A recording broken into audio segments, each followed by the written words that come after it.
Hey, it's been a couple weeks. Sorry. But we're back. I don't I need to change my background, but background. Just leave it black. There you go. Anyway, got old Chrissy Fisk here with me. Oh God.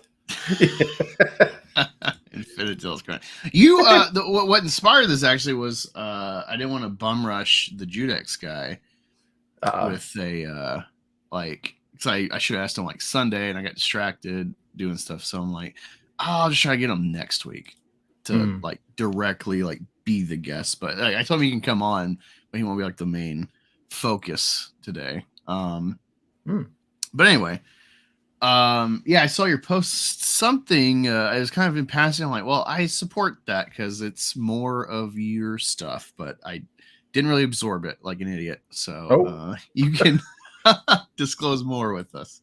Your announcement recently. Wait, what did I announce? You announced something about Infinitales, or there's something about Infinitales I saw you post. Oh, I think that was clarification credits for the two different art teams that are working on book 2, because we have a variant book. So there's actually 2 books for book 2, same story, just 2 different art teams doing it. Yeah. I also added an Instagram account, so now I'm Instagram famous. Hell yeah. No, I don't really like Instagram. I mean, I like Instagram, but it's just looking at stuff. There's no real, let me engage. Like, I'm not engaging just a picture, a pictogram website, app. Like, that's Reddit's better than that. Yeah. Well, no, it's cool. I hope it works out for you. Yeah, that is an advantageous venue, but it's just not one that I actually like. I only have Instagram so I can contact the artist. Sometimes like that's their only link. Yeah. I've noticed that with X or Twitter or whatever the hell it's called now, many of my people that I've commissioned art from aren't on it. So I was like, well, where the hell? How can I contact them? And it was like, oh, Instagram. So yeah. Nice. But I'm excited. When do you think you're going live with Infinitales 2? I'm being optimistic here, and that's probably a bad thing, but I'm hoping by December. But I mean, they're about halfway through right now. Oh, December, you say? Yeah. Yeah. I'm not sure though. I don't want to rush my art teams, but yeah. Crack that whip, Chris. Yeah. Well, there's 2 different teams working on it too, so I'm like, whip them both. Yeah. I'm like a Devo video. Yeah, so I'm like, it came to mind, the flower pots and everything. Yeah. Man. No, I don't know. I tend to not want to piss off the people that work for me, because they could always go, take your shit elsewhere. We're leaving. And I could be, oh, great. I got to start this all over again. So it's like that fortune cookie I got at a Chinese food restaurant once that said, it is wise to treat those who handle your food with the utmost of respect. Nah. What? You don't want some cream of some young guy? Crap. There's some. So you mean behind the scenes just a minute ago, we were talking about Star Wars a little bit in passing. Oh yeah. I like to. That's like my main wheelhouse, Star Wars, and I love collectibles. I love like busts and statues. As you see behind me, I got. I got a kind of a whole catch-all behind me, because I got. Purgatory, and I got Neytiri from Avatar. But in the center, I got the Nexu fighting Padme from Episode 2. Nice. And I got more Star Wars stuff. I got this big Asajj statue. It was just one of those like, well, what works for the office, kind of thing. But yeah, Star Wars is my main thing. And I'm talking about Leia, because I like to get Slave Leia stuff mainly. That's the only Leia I like, is Slave Leia, because Leia is a crap character, And given that you're a writer, I'm a writer, hopeful with METH GATOR eventually. I think it's be a good little conversation starter before we get into looking up campaigns and everything. What do you think about Leia? She's tolerable in small doses, but yeah, when you take Leia out of the like the story and you like dissect the character by itself, it's kind of an insufferable bitch.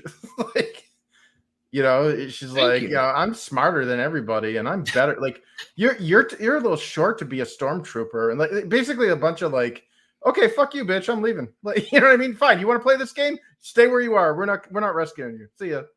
You know, that'd be my tolerance. Oh, like, wrong prince. Okay, whatever. I'm in the wrong room. Let me shut the door. No, I'm not too short to be your executioner. You know? No, okay, so there's a bias with me. I'm a dark sider. Love evil characters. They're relatable. You know, their motivation is human almost always. Once in a while, it's like Palpatine isn't relatable. He's cool because he's powerful, but that's it's very shallow. The cool factor of Palpatine. But like Vader, so tragic and cool. Cool suit, but it came at a cost to how he's even looking like that, you know. And the whole backstory, it's tragic, you know. You're like, fuck, poor guy. And sorry, keep eyeing. I'm waiting to hit the bid. I got a minute and a half left. No, you don't know, dude. I love hunting. I love the hunt of eBay. Like, this is my gambling, is eBay for collectibles. I'm like, oh, I gotta steal it. I'm gonna snipe that bid, you know, and then I'm gonna resell it for profit.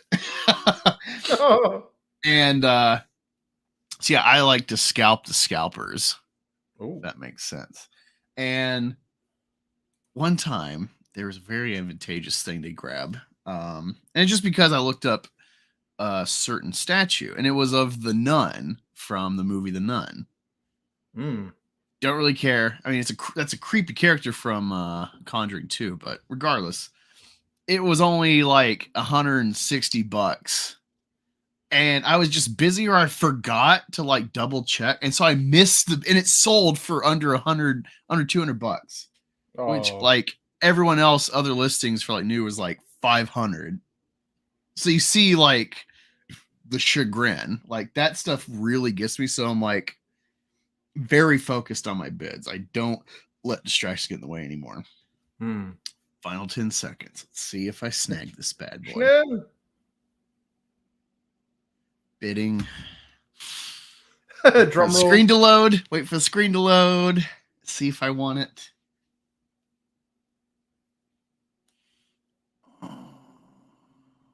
This is going really cheap for what it's worth. This is the anticipation right here. It's like, will I make it? Because it takes a minute for the screen load of like, you won, pay now. Or it's like, you lost, loser. Better luck. Here's listings that are 5 times. Woohoo! All right. Oh, damn it! What the hell? No, the way they showed this is like the way they show this, it looks green, like good job, instead of like red, you failed. So it's like I hit $3.99, I hit bid, and I close my eyes, and then the screen pops up, and at first what focuses is like sold green, but then I'm like, wait, 404, I only bid $3.99. And it's like, you didn't win this. You're like, why can't you format this where it's like very clear I lost, you know, from like the imagery, not. That would be hilarious. Congratulations, you are not the winner. And it's all in green and flashing. So I don't know if you can, how clear that looks for you. Let me full screen myself. Yeah, sold green. Yeah. Solo. All right. Here we go. So You didn't win the auction. Yeah, you see, it's green. It's green right there. That's what catches your eyes. The item, and then green, sold. And I'm like, what? And then you look up from the focus, like, you didn't win this auction. Like, what the fuck? Stony McInternet douche. Let me remove myself from solo. I am no longer solo. He says, hello, YouTube. I'm currently at war with an artist. Yeah. Oh, damn. I know Stoney's account. I like it. I won't share it. He can share it if he wants to, whoever he wants. Seems like it's sort of a weird private thing for him. Which is odd given what he's sharing is like, this could really get traction. So whatever. Won't blast it. But he commissioned something of an artist. Well, he commissioned something in homage to an artist's character. And they didn't like what he did with it, playing off of the joke they already made. And and not only did they like have like a 3-comment thread of like, yeah, I don't like what you did with my character, but also he shares someone else and they like fucking got it banned off the site because it's their character. And it's like, wait, doesn't that violate like what is it, parody or whatever? I don't know about that site because like transformative works.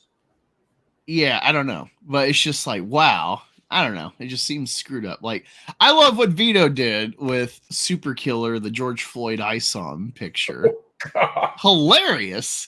And he knows it's funny, especially because he's like a pretty he's not like, he doesn't spout anti-racism necessarily, but he hates racism. Like, he legitimately hates it, but he also sees the humor of like stating the obvious about racial stereotypes. Like, so he's, you know, he likes comedy and race is part of that comedy. You get what I mean? Like, he's a liberal that enjoys comedy. And so he sees the value of the joke of, oh man, this guy that's totally on the George Kirby Floyd side of things, and someone took his white character killing his rival on Twitter's black character like George Floyd. It's so deep, and he's like laughing. He's like, I disavow. This is not official artwork.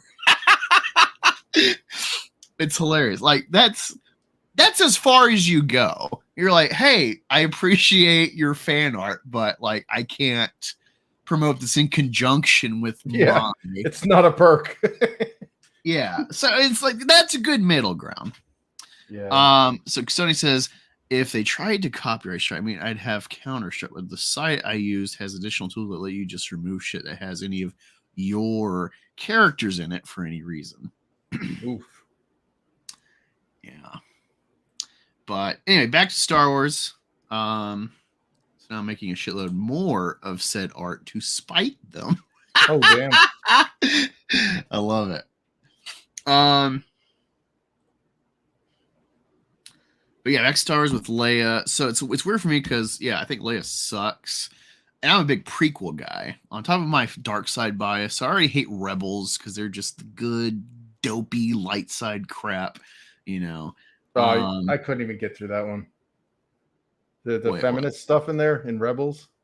I was like, okay, I'm out. No. I meant like Rebels, like the Rebels versus Empire. Oh, the faction themselves. Oh, yeah. No, I didn't. I own a couple seasons of Rebels because it's like, oh, it's Star Wars, but like, oh, it's so awful. Like, to get to the couple good parts of like Ahsoka Vader fight and Maul, it's a real sludge for me. But Leia is weird because I think the prequels inform more about why she's a bad character, because like, it's very generic how they set up the first film, episode 4. It's like, all right, here's the princess who's also like a delegate or what have you, a senator from Alderaan. So she's also political, and she's in the shadows in a rebellion against the state. And so politically, the Empire is totally justified. I think they're even justified to blow up Alderaan. As far as like a wager, at least. Now, ethically, government empowering their people, like whatever. But like this rebel has brought this calamity on her people. It's still kind of on Leia's shoulders that Alderaan gets blown up. And her father as well. But who she is and her resolve against the Empire, with no information besides the story telling you they're the bad guys, and you just have to believe everything. This whole story is told from the terrorist perspective. So we have no idea about like the stability and harmony of the government and the people under it in the Empire. We have no real idea. We're just told they're bad. So we got to take their word for it already. And then this person before Alderaan has this certain resolve. You see how she talks to Vader and Tarkin and her indignation with them. And then her planet gets destroyed. And it's not like, oh, now you really did it, Empire. I was willing to negotiate. Now you've slaughtered my... No, she's the same. She didn't give a fuck about Alderaan. It's the same person before and after. Like, she's like, no. And then it's never like Luke had more emotional impact for that quick second. It's like, oh, my family's dead. All right, time to get on the Falcon. Like, like there's more recognition for those two people than Leia's like planet she represents in the government, which I think kind of is just like the modern American representative government. Yeah. I think maybe George was doing that on purpose. I don't think he was, like how I'm interpreting this, but yeah, like that, and then, but I'll give him props that like Leia is this feminist icon in the first one. She's really breaking the mold. And then she just becomes like Han Solo's bitch, like, yeah, she's General Leia or whatever, or whatever her rank is in like Empire. Carrie Poppins. But yeah, she's like, it's not just that, oh, she's a good guy and it's generic and I hate that. And so she's like a Boy Scout kind of how people think about Captain America. That's who she is. That's already bad. And then it just like she declines in character, her stature in the films as they go. She goes from like a senator or whatever, princess, to like, oh, I like Han Solo. I'm his girlfriend, I guess, even though he was jealous of my brother. The stories, like, I mean, Star Wars is nothing if it wasn't for ripping off Akira Kurosawa. Like, when Kurosawa died in '96 and the Sundance Film Festival showed all of his unfinished movies. Oh, I thought you said he died in the Sundance Film Festival. What a show! No. So he had a unfinished version of The Hidden Fortress that was about a mobile tank / ship that was amphibious that could move around Japan and blow up castles and villages. And it was basically the Death Star. And it opens with a princess who is the daughter of the evil, whatever he was, the daimyo or whatever, that looked exactly like Vader, but he was a black samurai. Who gotta be black? Well, he wasn't African American. He was just all in black with a big like a got him. And she escaped. There were like multiple ships or whatever, or like dinghies or whatever, and she escapes with a gay slave and his pet monkey who has a little whatever it is, like a little message barrel or whatever. And there's like a major sea storm when she escapes, so like she washes up on like what the hell was it? A Kyushu, which is like Okinawa, whereas the gay slave and the robot, and the monkey wash up in some village or whatever on another side of the island or on a different island. And they end up like, we've got we need to find this old retired retainer of the shogunate or whatever.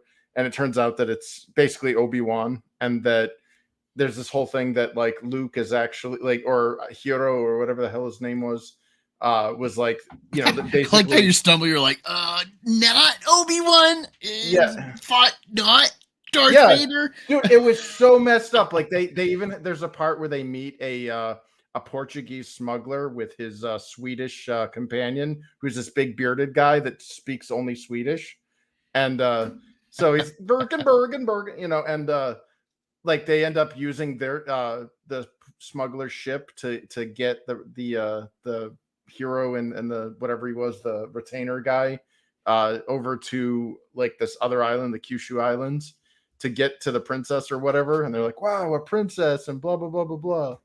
And it's like, yeah. And then it turns out that like they didn't know that she was the daughter of the evil daimyo or whatever that had the hidden fortress tank. And it was just, I'm like, holy shit, this is Star Wars. This is literally, in fact, this was your father's sword. And it was like a katana, and it did that bling, and he like got taught by like this wise guy wise man out in the bamboo swamp or whatever. Oh, yes, war does not make one great, and I'm like, wait, I heard that before. Yeah, freaking Lucas, man, he's a hack. The only thing that made that trilogy good was ripping off Akira Kurosawa and his wife as an editor. It's the only two things I can contribute.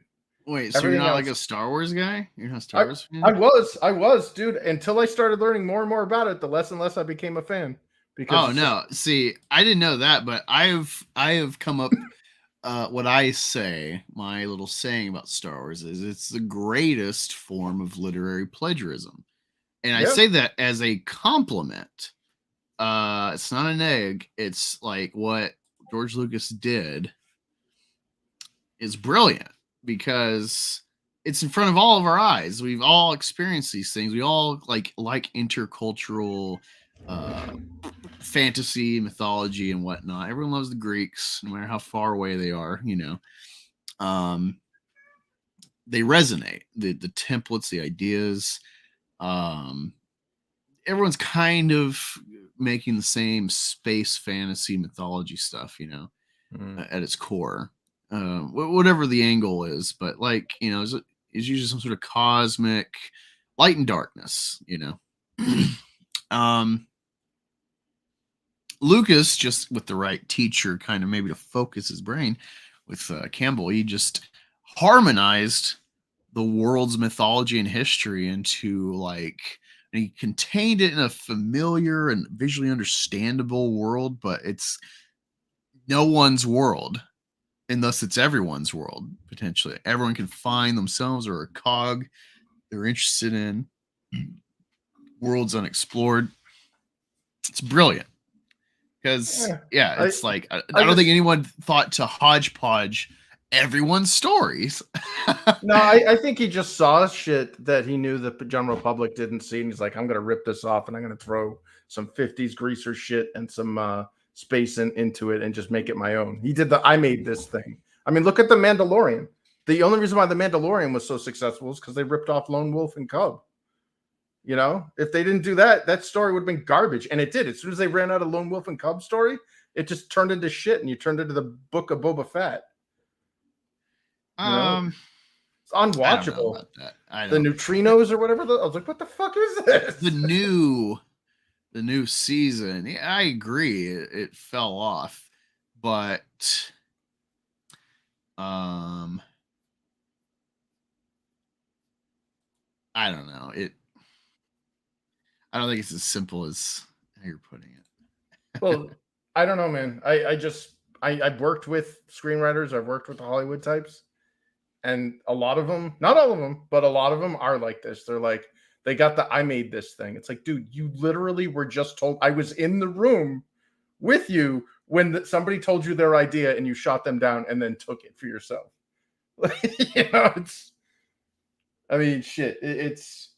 I have zero respect for Hollywood as an industry. I mean, the really, like the movies that we want to see have to go through so many filters now and are written by so many boardroom execs that, when I see things like most modern cinema, it's like you realize the homogenization that had to go through to even get to the silver screen. It's like, oof, there's a bunch of Jewish guys at a restaurant talking over non-nutritious food about how this is so good. So yeah, I don't know. Maybe I'm just jaded when it comes to that because I've seen a lot of it, and I'm sure there's some out there that's not like that. But yeah, it makes me wonder what the true like all the screenplays that we hear about that like never get seen. You know what I mean? Like the ones that are just from the onset immediately shot down. Like you remember the story about Harlan Ellison, right, with Terminator? No. Harlan Ellison wrote Terminator. James Cameron wrote it. Exactly. Harlan Ellison wrote a story, same exact story and everything. And when it got to the screen, Harlan Ellison said, "Yeah, I wrote this 30 years ago," and then he finally sued them. And if you notice in the credits, there's actually a line that says, "with inspirational works or whatever by Harlan Ellison." And it's like, holy shit! Like, yeah, I mean, this story is only told by the person who owns the production company. Huh. I guess. I hate being so like black pilled about it, but I'm black pilled about like. Well, I don't even know if it's black pilled. Like I just like, I am about the government and the state of the world. I'm like, it's just you're not changing it. We're plebes. People are in control. They're gonna do what they want. Just learn to accept it. Like, fight where you can. Stall, but like that's all. That's all any of this is stalling the inevitable until this entity collapses. There's no freedom from this encroaching oppression. We are becoming China via democratic choice.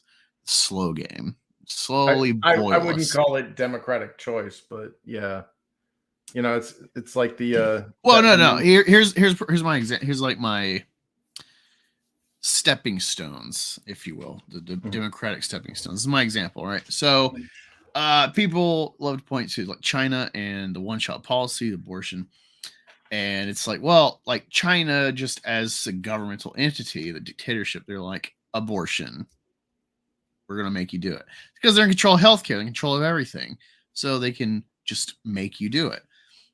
But America, it's like, well, this all goes back to right to property, which became right to privacy, which became a stepping stone for birth control for married women, and then eventually all women. And that became the access to abortion. And then you get like Obamacare is like the foot in the door to start nationalizing healthcare by like taxing if you don't get it. No, they outright sued. They outright stole money from my bank account. Those pieces of shit. And so now the government is in everyone's door in regards to healthcare. Now eventually they'll just take over and nationalize all the insurance companies into one homogenous entity. And it's like, well, it doesn't matter how much money you make or anything. Like, you're not exempt from the state's decision to review your should you have a baby? Are you really fit? Are you financially stable? Are you the right age? Are you the right ethnicity? Depending what flavor of the month is, etc. And we've voted for this. That's my point. Like, even if like things are becoming arguably rigged, like we have voted for this oppression.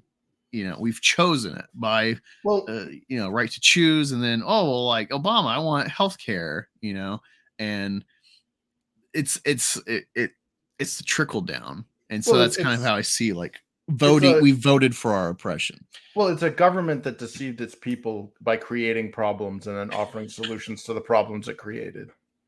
I mean, you have a bunch of low information voters that voted in a guy who shits his pants. We have a freaking dementia patient in the White House right now. That's not our president. That's not a real president. That guy's retarded. Like that guy has problems.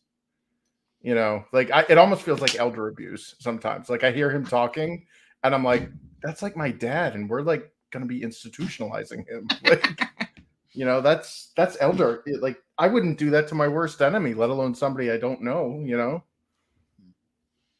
Like, what's her face? Feinstein there looked like freaking Skeksis. Like trying to freaking remember that scene in Dark Crystal when the Chief Skeksis was dying on No. his bed? No. I've never watched I watched 10 minutes Dark Crystal and I turned it off. I'm like, what the hell is this? This is disgusting. It's an acid trip. But there's a scene where there's this little Skeksis thing. It looks like a dust-ridden vulture without feathers, and it's dying of old age in its bed, grasping onto the last few vestiges of life. And all the other vulture people are all hovering around its bed, waiting to take it. That's my scepter of rule. Like they're all fighting over who's gonna ascend in this thing's wake. And it reminded me of Feinstein, where she's like, I'm not dead yet. It's like, dude, you have your daughter has DPOA, power of attorney, basically, over your decisions. You have zero right to make decisions about others if you can't even make them about yourself. Yet we have an aristocracy that like these people are in power and they just retain. Like the whole no term limits thing, that should have been your tip off right off the bat. Why are we letting geriatric people that don't even know what fucking planet they're on making decisions about our future and our financial stability? Sorry, that one pissed me off when I saw that. Like, if you see this chick, dude, she looks like a wax figure that was stuck in the middle of Austin, Texas on the warmest day of the year. Yeah. Sorry, I was thinking I should send the link to what's his name, Judex guy. Oh. I don't know his name or what I'm actually going to call him. So we'll find out. Where is messages? There we go. Have you been reading anything lately, Chris? Well, let's see. I finished Magnificent Bastards comic. What is that? That was pretty. Yeah, it's by Broken Compass Comics. Magnificent Bastards. Yep. It's it's pretty good, dude. It kind of reminds me like, I don't want to spoil too much, but it's got a very tragic opening story, but does this have a walrus? Yes, it has a walrus. That's kind of your dimension hopping vehicle. It's like, I think I'm about to say this is kind of your wheelhouse. And I'm like, whoa, what made you think I'm a walrus guy? Some fat? No. Fuck you. No, it's it's the kind of the vector that they use to jump between dimensions. But yeah, it's really sad because like the story is about like this kid who like his mom was like, oh yeah. No. As soon as you start talking, it made me think of one of the only things I remember that like really impressed on me with Little House on the Prairie is when like you meet Adam when he's a kid and he's like, I'm a bastard. Like that's what he says to everybody when you meet. Walker says I have AIDS. Yeah, the like I don't want to give away too much because the revelation towards the middle is freaking awesome. But yeah, so you've got this main guy here who is his parents were porn stars. Or like his dad was a porn star, his mom was a whore or something.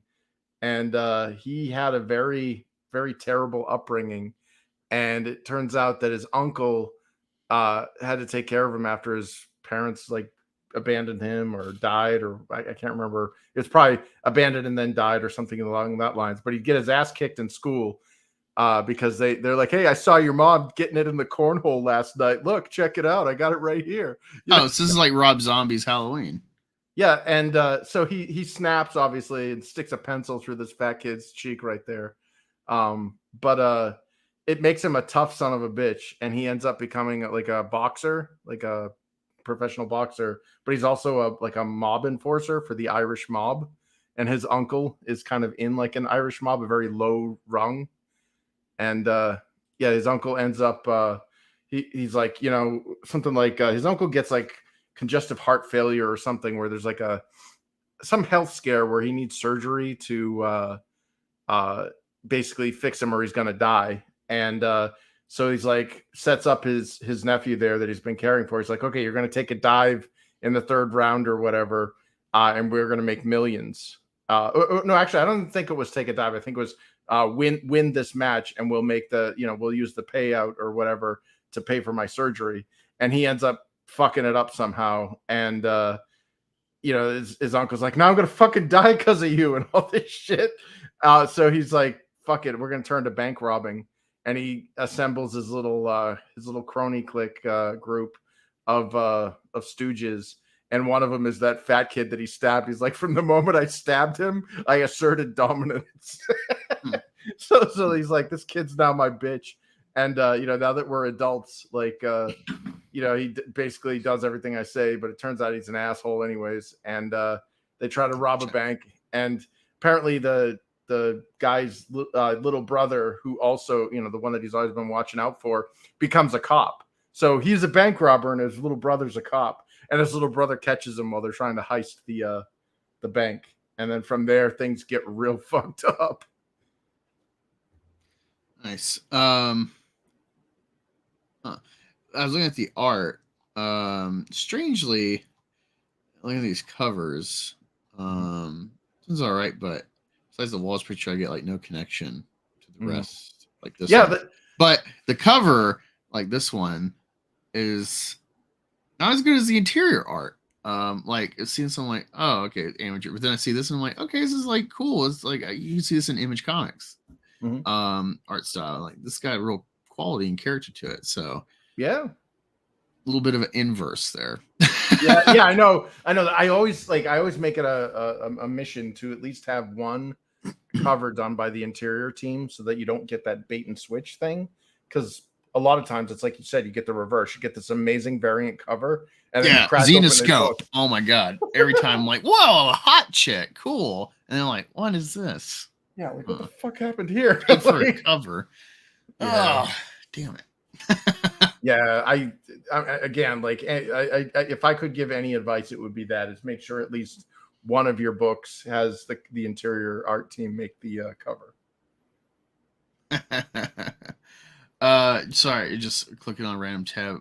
My Twitter Culture Crave. They say Fast 10 was reportedly barely profitable. The film grossed $714 million on $340 million budget. It's like, why would it be so big? Like, just funny random tidbit. Yeah. Well, China not buying because that movie was made for China. I don't know. I hate Fast and Furious. I've never liked them. I did appreciate. I even did a video having the experience of seeing Fast 6 or 7, the one with Paul Walker's dead and they CGI'd him with his brother or whatever. Familia. The send off and all that, and it was like, wow, they did this in a stupid car franchise. They took more care for the fans and a tragedy in the casting than Star Wars with the feminist icon Leia Organa, Oh, God. Oh, Carrie Poppins, where she flies through space. It's not, my thing is that on one hand, I can appreciate that the director's like, nope, it's my movie. I'm not changing anything. This is what I wanted to make. And I did it. And it sucks that the person died. You're going to figure that out later. Honestly, they had like a whole year to work around what they filmed and kill her off in some way adequately in that contained film. And then they bring her back with old footage from episode 7 and tool around it. Yeah. And, have like a body there. It's supposed to be her fading out and stuff. And it's just like, I appreciate sequel. Oh, sorry. I like Rise of Skywalker. I do. I could not. What was the first one called? The Force Awakens. Yeah, The Force Awakens. That reminded me of Phantom Menace, because like the first 5 minutes of that film was awesome, and then there's a point where it just goes complete ham, and I'm like, I'm out. I checked out. Like, I'm done. No, I own the Steelbook. It's one of those. It's like, even though I hate a lot of Disney stars, it's like, no, this is legitimately a fun movie. It's kind of cookie cutter. I understand, like, they're, with what they're looking at the internet, everyone hates the prequels, everyone loves the originals, so let's just do more of that, and that, being a prequel guy, really pisses me off, but I understand, especially your first time out. So, like, with all that in mind, I think it's a fine movie. Well, Just restart Star Wars, bring it back from the ground level. I didn't even mind the retread of the A New Hope stuff. Like, I didn't even really notice that. The thing that bothered me was what if Finn, Poe, and every other supporting character except for Rey were removed from that film, what would change? Because a lot. I mean, Rey didn't need anything. Like, she was still pursued by by those dudes that she fought in the desert area. Still got on that ship. You still flew it better than Han Solo. Still fixed it. Still, when she got captured, still rescued herself. She didn't, like, compare that to A New Hope, where, like, without Han Solo, Luke would have died when Vader shot him. Like, Han's a pilot. He knows that ship fairly well. But she's scavenger and she's flown ships. This is like her whole life's work. She's flown extra orbital ships. She's never flown out of space, but she's flown ships. Yeah, they never show that. They make a point in the dialogue. You barely hear it. Yeah. I remember I had a stream with Robert Storms, and he showed the subtitles on Disney Plus, and it's like I never noticed that line. I've seen this movie like 10 times at that point. Meanwhile, they make it a point with Luke that he is an excellent pilot because they talk about how he used to bullseye womp rats in Beggar's Canyon with his P-16s. They they don't even mention that. It's just like some fucking offhand, like, got to get the subtitle. Like, it might as well have been a lesbian kiss. Like, the whole movie was just fucking poor. Like, it was all, and then apparently she just upon learning about the Force within the span of 15 minutes is able to out Kenobi these are not the droids you're looking for. Take off my bindings and pretend I'm, and she, like, escapes and all. And I'm like, no, I actually like the bait and switch with Rey, because I was going and thinking it's the Finn movie, and then it's like, oh wow, this cute girl is the star, and they somehow hid this from us the whole time. And before the film came out, I rolled when I saw that. I was like, oh, it's going to be a feminist Star Wars movie. And then the thing that bothered me was they did Finn fucking dirty, man. Because Finn was basically Kyle Katarn from the expanded universe in the video games. He was a stormtrooper with a conscience that escaped mind slavery essentially and became. See, I think that whole idea is retarded, especially with the template of mimicking the Jedi and harvesting a soldier force from infancy and raising them, and then it's like, they weren't all infants, though. It was literally once they found at least Finn's unit, like that. This is they make a point with Hux and Kylo to mention, like, how they recruit, and so at that point, at least, this is how you're assuming the whole army is built. Yeah, that's true. The movie rewrites it. Yeah, and so, like, in retrospect, like, there's so much information you're trying to take in and apply it to the saga when you're watching it. But then, like, you take a step back and you're like, wait. Why the hell would Finn, like, doubt what, like, this is all he knows? This is normal. Also, doesn't make sense that you'd have the janitor on a Black Ops mission.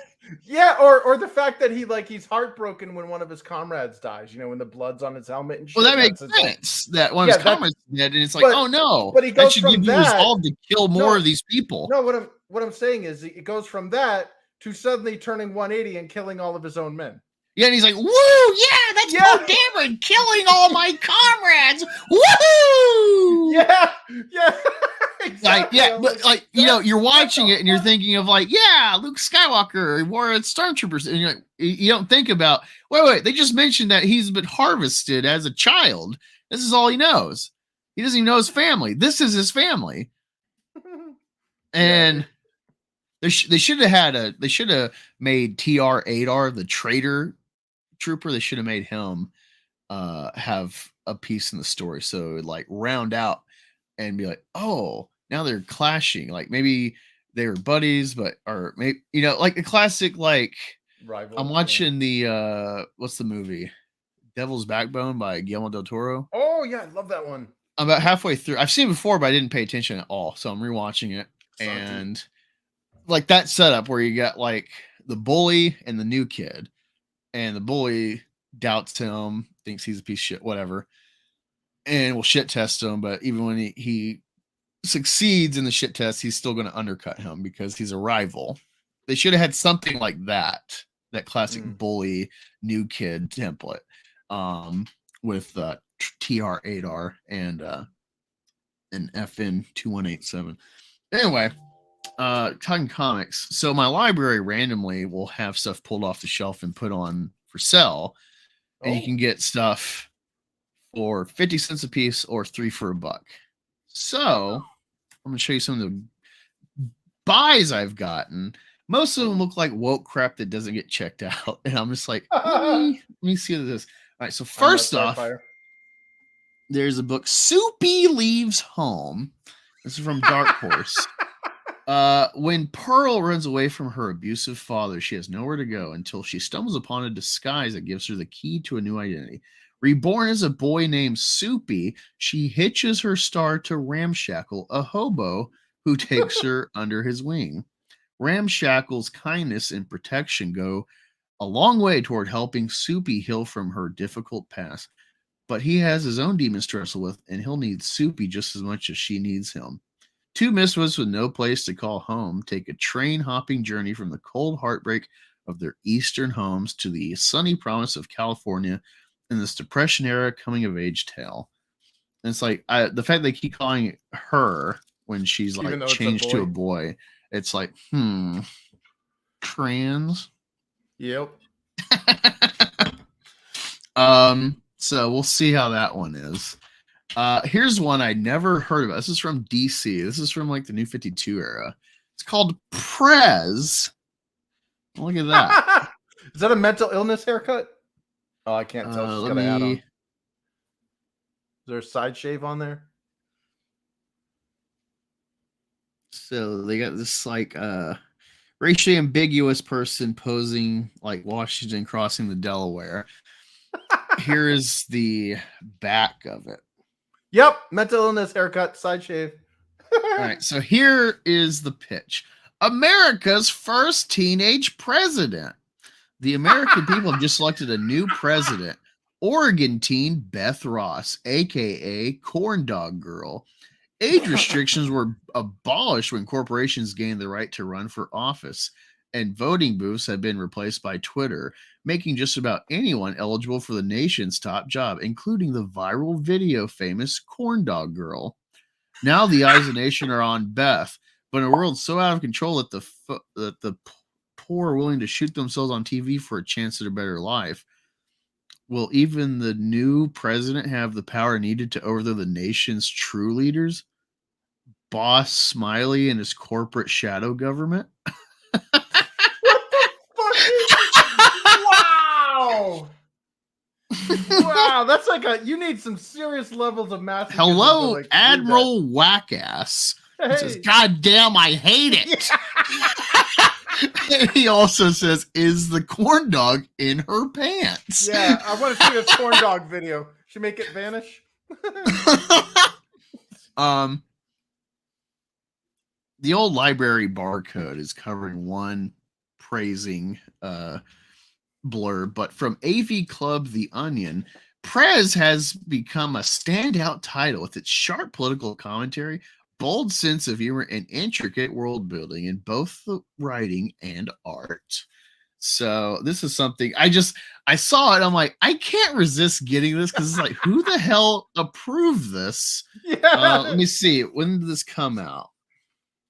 That looks like a volume too. There's a lot of it's a little volume, and I got it for 33 cents.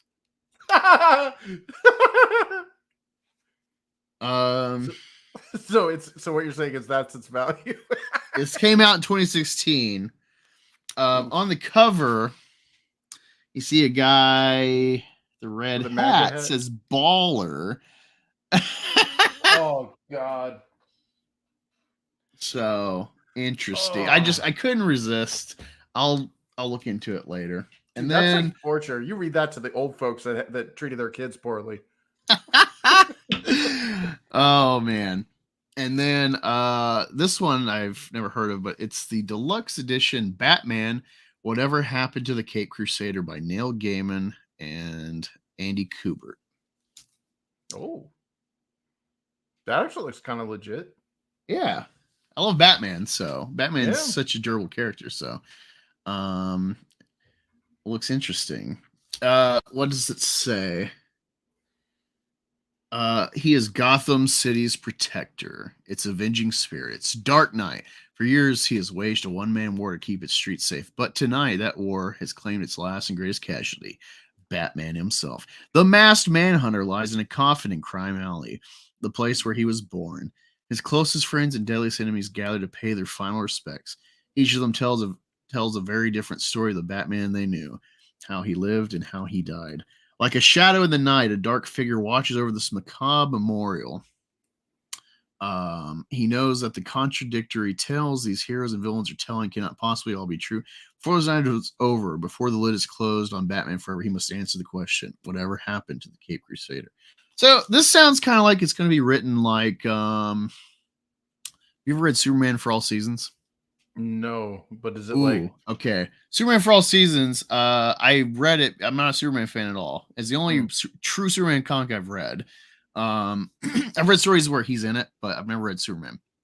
I read it because Jeff Loeb, Tim Sale, they did Long Halloween, and the collected edition I had advertisements on the bookends of other stuff they've done. And one of them mentioned Superman for All Seasons. So I'm like, you know what? Like, I found it at the library. So I'm like, let me check this out. It's 4 issues. So it's like a 4-issue volume. And dude, that comic, there's only been 2 comics that have made me cry to any extent, like shed a tear. Superman for All Seasons is one of those because the first, it's a seasonal telling. Each issue is a season. Each season has a perspective. So you get Pa Kent, some girl that he was friends with in Smallville. I don't know if they've ever been girlfriend, boyfriend before. And then I think Lois Lane and Lex Luthor. So they each get a season and they each get a perspective on Superman. In the first issue, Spring with Pa Kent. And just something about the way he talks about his son, you know, and how he views him. He doesn't view him as like Superman, the alien bulletproof man. He think like, that's my son, and I hope he's doing okay. And it's like, oh, that got me. The other comic is God's Country by Donny Cates. That one got me too. The end of it. But yeah, Admiral Wackass says, one day my future will feel like she too can be the baller in chief. Oh, your little daughter Corn Dog. Is that like Corn Pop was a bad dude? But yeah, those are some. I grabbed some others that I'm trying to just sell on eBay for, you know, $5 or whatever. It's just like 1,000% markup from what I actually paid for it. Yeah. So, it's literally low investment. At worst, I'll just take them to the comic store and get some credit for something else. I never go to the comics. I mean, besides like Spawn, which I don't even read Spawn. I just keep collecting it. At some point, I'll really buckle down and read Spawn. I got like hundreds of issues of Spawn, but I'm so behind reading even the new era with the Spawn universe and its different titles. I love the art. Spawn's a cool idea, cool character. I just haven't dug in like I need to. I'm always behind reading comics because just life. But I do love the media. Also, I don't know why, but I'm like, you know what? Let me watch Hellboy. I haven't seen Hellboy in a long time. Dear God, like I've always liked Hellboy, but I didn't realize how fucking good Hellboy is, especially the first one. Mike Mignola. Yeah. Well, no, the movie. Oh, yeah. The movie Hellboy. And then me and Rookie watched Hellboy 2. And it's crazy because Hellboy 1, there's a lot going on in that plot, but it's like it's like an Iron Man movie. It's just very like it's simple, even though there's a lot going on. Yeah, it's manageable. Yeah. And then Hellboy 2 is like bam! It doesn't stop. in a good way, but it's like it's a lot compared to the first one. I loved the Earth Elemental when it died. Oh, that's so sad. Yeah, that was cool. It was like everywhere its blood was dripping, there were like little patches of grass and plants growing. Yeah, it's such a cool. I've never seen something like that. Like it's just, I love Guillermo del Toro. I'm so glad Shape of Water got the Oscar. Like that guy deserves. It. What would his Lord of the Rings Hobbit would have looked like? Oh my God! What did you do, Warner Brothers? How did you screw that up? Yeah, holy crap! Yeah, dude, I loved Peter Jackson's Lord of the Ring trilogy. I absolutely despise his Hobbit trilogy. I like, especially you have to give a handicap to the Hobbit because first of all, it's a stupid kids book compared to all the other Middle Earth shit. Yep. Secondly, Peter Jackson was literally scrambling day to day during shoot. Kind of like, this is why I like Rise of Skywalker, is like a big picture creative look at it, like standing away from the what is the product, but like how was it made, and looking at all the things J.J. Abrams had to juggle, filling in with a short time frame, a time hack as well. They gave him like an extra 7 months from the initial intended release of like May, and they had to rewrite Colin Trevorrow's initial attempt and stuff, and he had the time hack, and he had to manage like broken fandom with Last Jedi, and clearly J.J. Abrams really hated everything about The Last Jedi, and he also had the hiccup of like, all right, I got to try to rewrite everything that movie established, but I can't just ignore it because that sets the precedent that everyone can just hop in Star Wars and just ignore previously established lore. Oh, so like I really think JJ threaded the needle as best he could. You could say that a lot of this stuff was started with him as a problem, but I watched some video where it's like, actually, a lot of these templates that we think were like a wacky trilogy that doesn't add up together goes back to the, not even Kathleen Kennedy or Iger, but like the investor meeting and their intent of like, these are the key things. Like the idea of Rey Skywalker goes back to 2014. Oh yeah. They wanted to have a female. They remember the voice is female. Not that necessarily, but like the idea of Skywalker being bigger than a name of like a family line, but like of the protagonist, that you can be an honorary Skywalker. Dude, that was so. I'm sorry, man. That like I couldn't appreciate anything from any of those trilogies, and quite frankly, J.J. Abrams, dude, if you knew there were going to be 3 movies, start with the 3rd movie first and work your way back. Yeah. Like, if you can't figure that shit out, that's like 101 in writing. But yeah, well, like given all that and the hurdles JJ had and trying to win fans back with how sour Last Jedi made us, I think himself as a Star Wars fan, unfortunately, like you can have people like Sam Raimi that are Spider-Man fans and make a great Spider-Man trilogy, but then normally you get fans and they make the sequel trilogy where it's like, I don't doubt J.J. Abrams is a big Star Wars fan, but he's like too much of a fan that he doesn't actually have any ideas of his own. There's no like, he's not challenging where this story could go. It's like he's stuck in fanboy mode. Well, he's not adapting. Like Raimi is adapting to a modern live action setting. The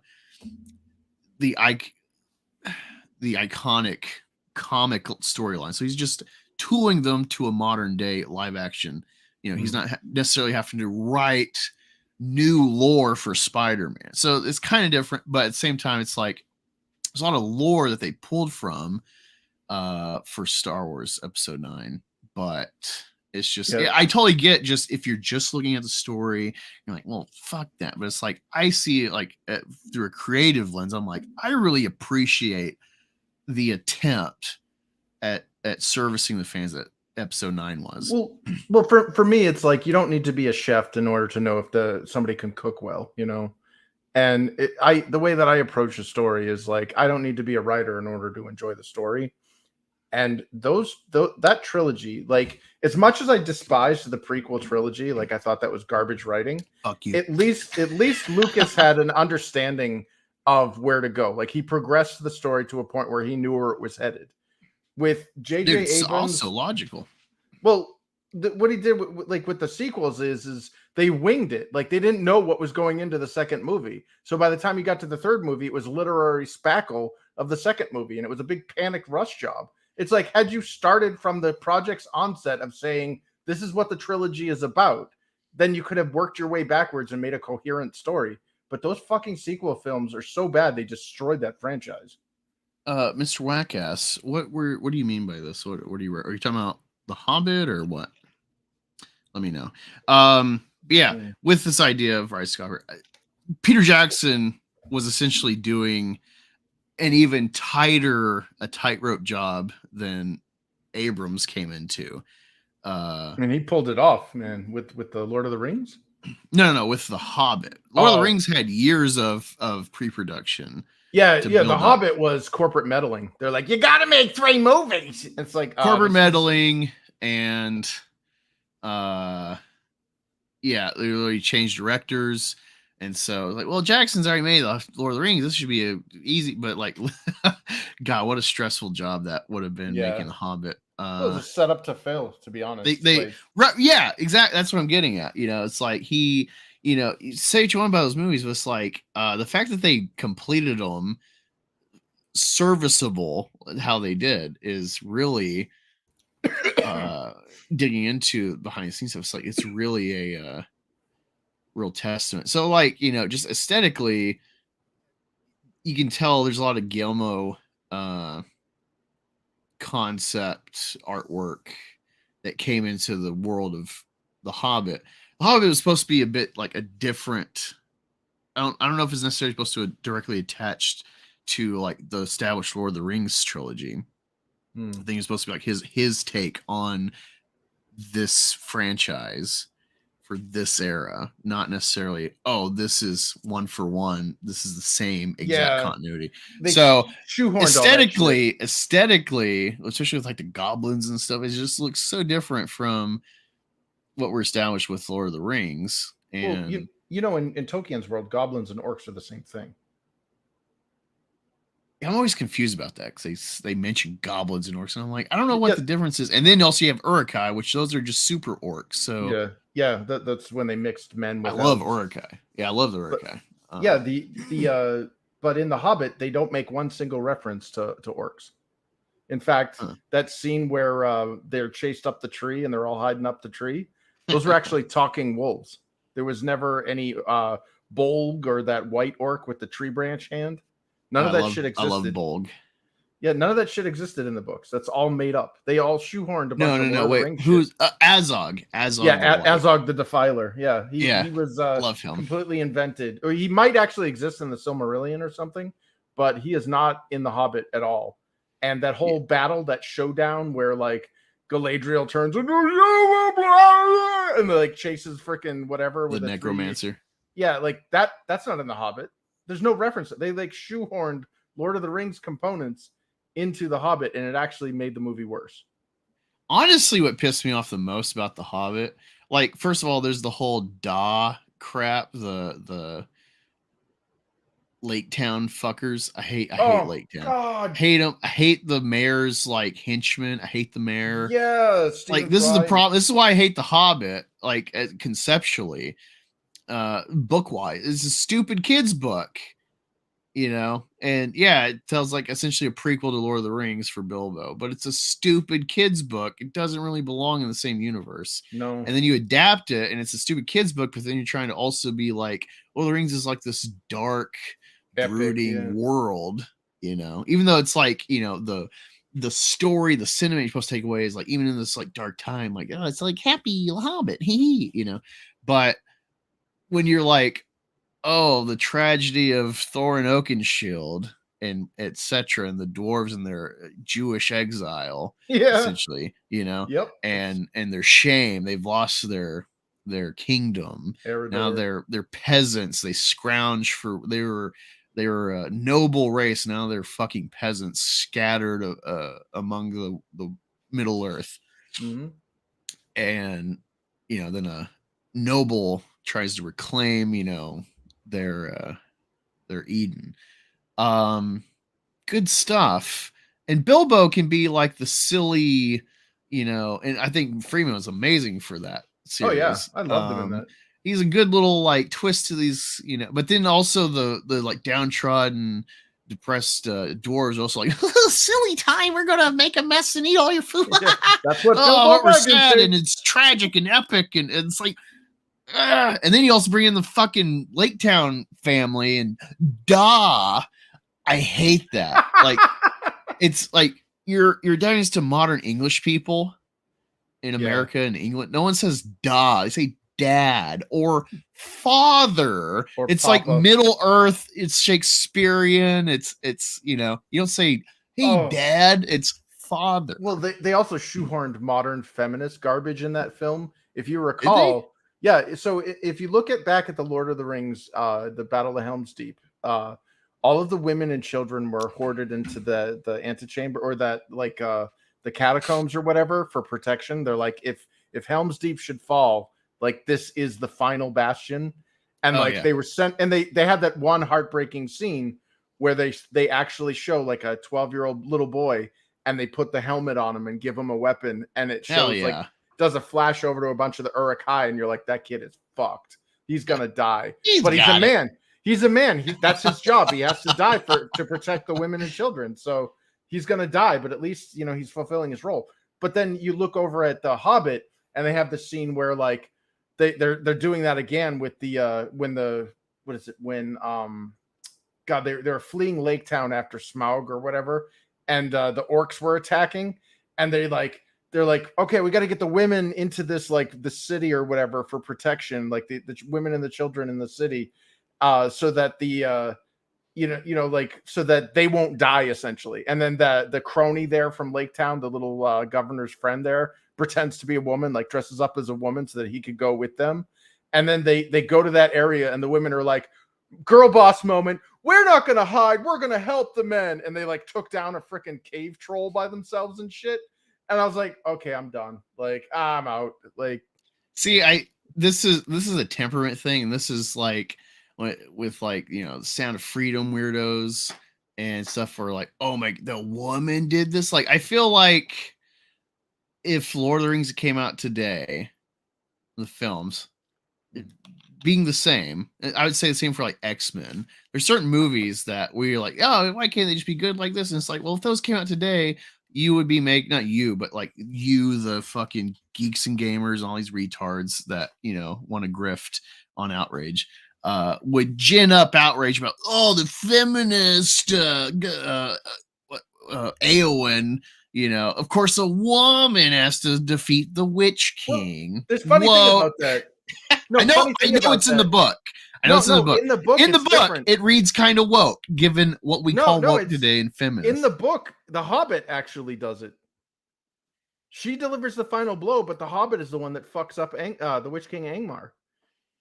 And they don't even he show gives that. him he does the cheap shot, and then she takes advantage and hits him in the face. Yeah, and that was the idea, is that a woman and a Hobbit is equal to one man. Essentially, like she's not like, she ends up breaking her arm. I would say that's generous, honestly. Yeah, like the or a woman and a child, like her arm gets shattered when the shield breaks. They don't really go into that, but like she's pretty much on death's door in the book, and the whole line is when she it's, but I am no man. But it was more but it was more of like she says it as an exhaustion point, and I think she actually collapses at that point. It was like a fuck you get what I mean, though, right? Yeah, bringing this up is like, I think you're so hyper. I think it's a problem with a lot of people. I've had this problem before, where you get so hyper focused in the political agenda, and so it's like you can't enjoy. Oh no, like, no. Even if the intent is like agenda, it's like it's such a minor infraction. It's not even worth commenting on. I don't care anymore. Like they need me as a customer, so they should be sucking my dick and crazy. No, I mean you're talking about the women taking on a cave troll. Yeah, it's like, yeah. Well, honestly, I think if you're like pinned for dear life and you're just going to die helpless, you might as well fight back. No, they did that whole thing for a girl boss moment, and that wasn't in the book. I don't see what's wrong with that. It's like a very masculine, male-dominated cast. Why and can't story. we have that? Why can't we have that though? Why does I everything would have say to be it's feminized? like it's like an Avengers Endgame, amazing movie, and then you got even women are rolling their eyes like, oh, we got her covered, we got her back. Yeah, we don't need okay, great. You got like, your Lifetime movies. Sure. What? Yeah. All you women with like no powers, and Scarlet Witch. Okay, that's like the one person that can actually matter. Oh yeah, have your fun, have your little girl moment. Okay, and now get back to we actually care about Iron Man and Captain America and Thor. No, we need the patriarchy back in our entertainment because this feminist shit is unwatchable. And you're saying it's making me hypersensitive or people like me? Yes, I have just defined a hard threshold because I am the customer. You should be placating my needs, and if you're not, fuck you. I'm not paying you.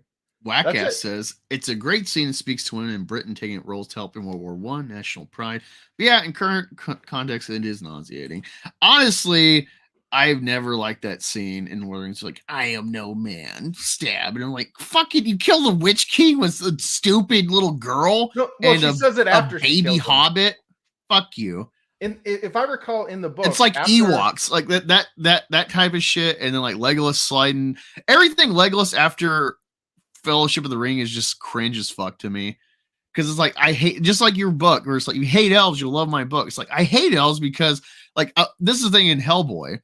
One of the negs, not even neg on the movie, but just the concept of fucking elves is like, you watch this one elf prince and he's like, with a spear, and also the spear's magic and regrows its tip when he snaps it in you and shit, and also the spear can just shrink to a sword or go back to a spear. And it's like, oh, somehow humanity decimated these people when we didn't have any technology. And it's like, how are the elves like?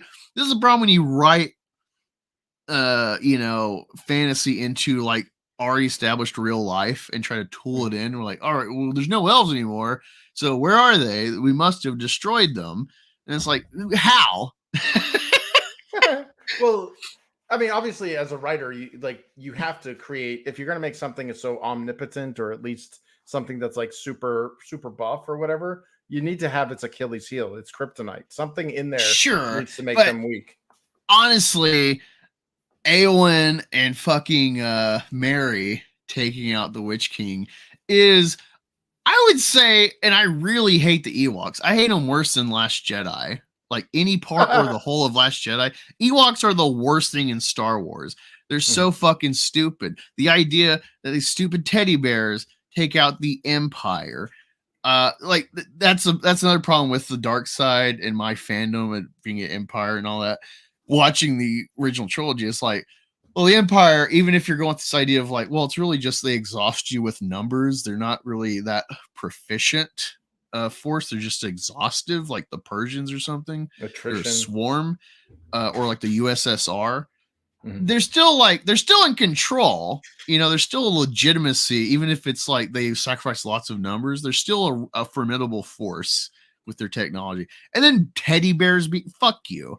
At least if it was like Kashyyyk and the Wookiees, it's like, all right, the Wookiees aren't retarded. They have aircraft and blasters and stuff. Ewoks is you're really stretching the limits of suspension of belief for me to buy. And as egregious as it's the worst thing in Star Wars to me is the Ewoks and them defeating the Empire. Worse than that is Eowyn and Mary. It's like a huge sin to me in film and storytelling. There's no way, even if you're talking about the hubris and the arrogance, like the Emperor with the Witch King doubting anyone could ever. No, it's too much to believe. Yeah, well, in the book, if I'm correct, I could be wrong, but I remember when I was reading it, like the way they presented it in the film and the way that it was presented in the animated film by Rankin Bass was very different than how it went down in the book. Because in the book, she doesn't, but I am no man, like they do in the cartoon, or like in the like she says that after Angmar's dead, like as he's dying, and she says it in a whimper. Like it's like not like a feminist moment. Like her helmet was knocked off and she got fucked up. She was basically on death's door. Merry, like, and the only reason why they even jumped into the fray was because Angmar just killed Theoden, like, was literally eating his freaking horse. You know, the fell beast is like ripping the horse apart and stuff, disemboweled it, and basically Theoden was pinned and crushed underneath the horse. Oh, and, yeah, that's the other thing. She killed the fell beast. Are you kidding me? Come on.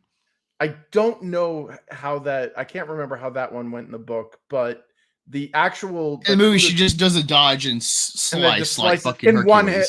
Yeah, which Gandalf couldn't even do. But yeah, that was you're just justifying my point. Fuck Eowyn's story. Again, I hate her. I'm not talking about the movie. I'm talking about the book. And again, they're pushing feminist garbage. But like, if I recall, the whole reason why hobbits are awesome is because they're underestimated. Like, there's actually a part in the book that never even makes it into the film because they kill Saruman off. But you know how Saruman the White is, or the colorless, is this badass who basically like deforests and forces industrialization and gets the Uruk-hai. Yeah, he takes over the Shire. Yeah, he goes to the Shire and the hobbits fuck him up. Like, he's like, you know, something like what child-sized rabble could do against the might of Saruman the Colorless. And they had all their garden utensils and basically, you know, ripped him a new one. And it was like, you know, the strength of men in the size of a child. And that was the, you know, it was like even a cornered rat can fight as deadly as a lion. And that was basically Merry's impetus when he sees his friend about to die and he backstabs Angmar. And when Angmar's dying from that backstab, you know, because, you know, his curse was whoever strikes me also suffers that strike. That's why it's no man can kill me. Well, he's already dying. And then broken arm, shattered, about to die, freaking Eowyn with her helmet off, just freaking hacks him in the head or stabs him in the chest or something and says, as she drops to the ground, "I'm no man." And that was it. It was not this, you know, like the way that it's in the cartoon and the movies. So yeah, there is that point of, oh, it's a feminist moment, and I'm sure I don't see again. This is where I'm like, I don't think it's. I never watched it and think feminism. I just think cringe because this character is no way. This is believable to me. It does, even if it was like Aragorn, I wouldn't buy it. Be like, really? No. Yeah, I don't buy it. I'll have to reread that because it's been like almost 30 years since I read that. But yeah, anyway, I like this tangent. But no, I started reading Hellboy because I watched Hellboy a couple days ago, then I watched Hellboy 2 with Rookie, and then I seen Hellboy with David Harbour in the theater, and I was like unimpressed. But then I went back and watched it yesterday. I'm like, there's a lot of good in this movie. Honestly, I actually like the new Hellboy. I might actually get it on Steelbook. I really like it. I like a lot of bad. David Harbourism. David Harbour, his look, I like how it's like it's familiar, but he's like, I watched one review and it's like they made him look older, even though he's supposed to be younger than Perlman's Hellboy. It's like, oh, he's a devil, so he's supposed to look devilish, and he looked fucking like it's more believable in the sense of like, yeah, I'm ugly. It's easier if Harbour's Hellboy says it versus like Perlman looks like just a red guy. Like, I don't think people are like, you're fucking hideous demon. Ew. But like Harbour's Hellboy, I could buy that more. Yeah. You know, his teeth are kind of funky. Yeah. He's got more of like a bean face. His horns look a little more menacing. Yeah, I liked it. And so that got me like, you know, let me start reading Hell, because I have the first volume of Hellboy. And I was very surprised reading it that his father is only in like 3 pages of the first book. Yeah. And done away with really quick. You almost get no words from him. And it's just very interesting. Like the whole Rasputin plot and how like they built it up bigger. It definitely explains stuff more, because I watch and I'm like, wait, it's like some Cthulhu shit? What the hell? But then I read it and it's like, oh, okay. So that was what looked like one entity is supposed to be like 7 beasts in like an ice casing or something. It's like, okay, it kind of explained some of the imagery I didn't understand in the first Hellboy. So it just, I've been Hellboying it up, and I'm so pissed with the eBay thing. There's Ape Sapien statue I want. Oh, yeah. And it looks fucking great. It's from, I think, Hellboy 2. His black suit and his toilet bowl and everything. His goggles. and someone had it for stuff like $325 in shipping, and they sent an offer for $275. I'm like, it's one that like I don't know what the market is to resell it though, because this would be one I would definitely be sitting on for a while to ever make money back on it. So I was like, and I was thinking about it, and then I thought I was doing the counter offer, and it's like, oh, it fucking sold to someone else for that off. Damn it! No, dude, I honestly thought that The Shape of Water was about Abe Sapien fucking a hot Spanish chick. I was hoping Shape of Water would have been a prequel, new Hellboy universe, like an movie. origin to him. Yeah, I mean, it could take like the movie Life with Jake Gyllenhaal could technically be a answer prequel to like Venom, you could say. Like you could tool it possibly. Yeah, I was hoping they would do that with Shape of Water. Shape of Water is so good. It's funny too because like the review I go to is Bishop. I think it's Bishop Barron. This bishop that watches movies and does reviews. And it's cool because it's kind of weird. You know, you think of celibate priesthood. You think like, well, they're not going to indulge in adult content like that about sex and stuff. But he's like giving this like thoughtful review, and he talks about like, well, Guillermo del Toro is very anti-Catholic, and he's got these kind of essentially SJW principles, and so love is fluid, and this and there's all these kind of things. But he's like, oh, it's a great movie, but I also see the messaging in this movie. So it's like I appreciate when someone like that versus like low hanging fruit wokeness. Like I really hate that shit now because like the crowd that I'm from. I'm in the sphere of Barbie. Oh, they're lambasting it for months, and then it's a hit. So then, like, well, we can't spin videos to say wokeness, and so then the savior Tom Cruise of Maverick, they spin for content. I think it was Yellow Flash. He spun something where it's like Sound of Freedom Rex. Woke Hollywood, and like who was in the thumbnail? It was Tom Cruise Mission Impossible, which is unwoke apparently, but now it's still woke Hollywood. So we're gonna, this shows you how fucking fickle and I can't even think of words right now for it, but like how they'll shift on who they pretended they were for beforehand, or like Avatar, they kept lambasting Avatar for wokeness before it came out, and then they saw like, wow, this is a great family movie and this and that, and it's like they never made any of the content a week ago. I really hate that shit. Well, when you build your channel off of controversy, you always have to generate it. I mean, in my opinion, it must get exhausting.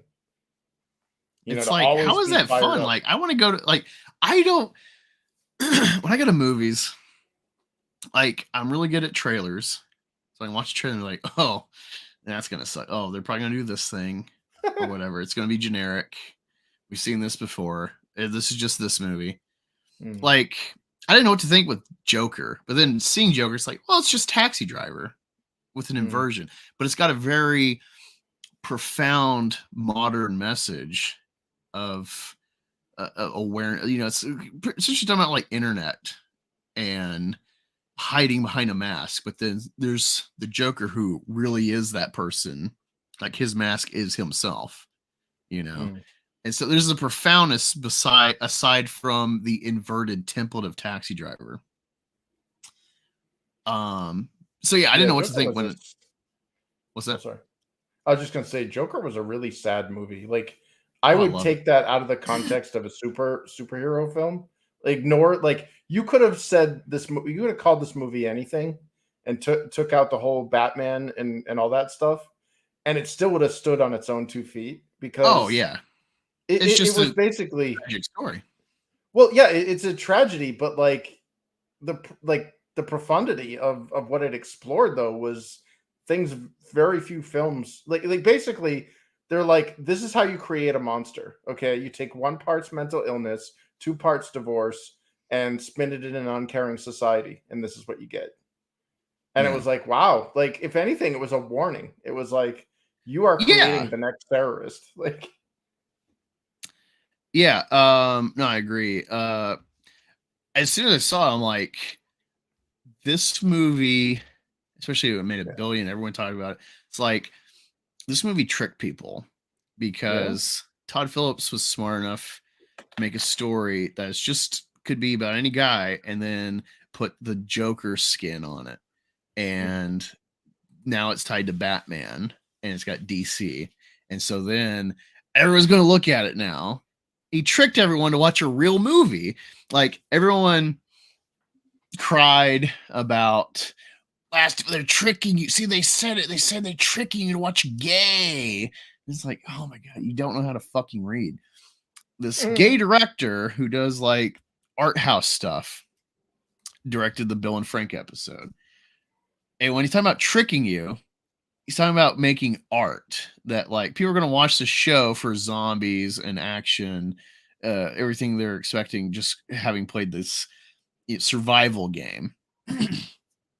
And he snuck in a intimate, personal story in this bigger universe. That's the trick. That's the same as Joker.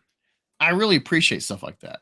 But at the same time, I really hate it, not for them making it, but for the fact that they have to trick retards of the everyday audience with skins like a iconic comic character to trick you to watch a real what if it didn't have Joker, if it didn't have DC, it would be that was a boring movie, you know. Oh, I couldn't sit through it. But oh, there might be a Batman spoiler, so that's why, you know, that's really why 80% of the people stuck through the whole movie. I just heard that Robert De Niro was going to get shot, so I jumped in. I'm like, I'm in. I wish they would have cast Jared Leto in Robert De Niro's spot, knowing that he gets shot. The funniest thing I ever saw was when somebody did Winnie the Pooh and Goofy. They voiced over the parts of Robert De Niro as Winnie the Pooh and Joker as Goofy. You get what you fucking deserve. What? Yeah. Oh my God! Let me find I don't think that's funny. I don't think that's very funny at all. Wait, I think it is, and I'm tired of pretending it's not. Winnie the Pooh Joker.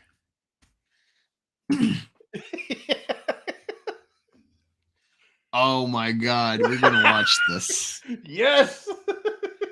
Let me get through this. You can't say that. Hold on. All right, let me. We're gonna experience this together, people. Yes, this. I've never seen this. An event.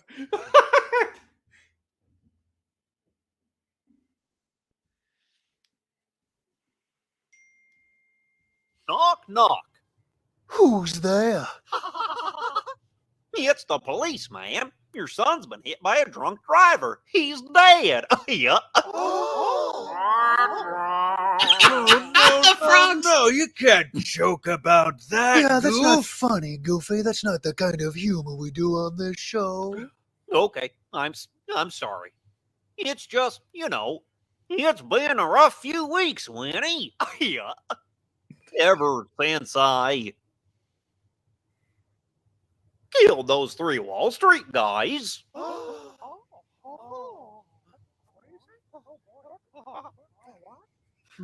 Okay, I'm waiting for the punchline. There is no punchline. It's not a joke.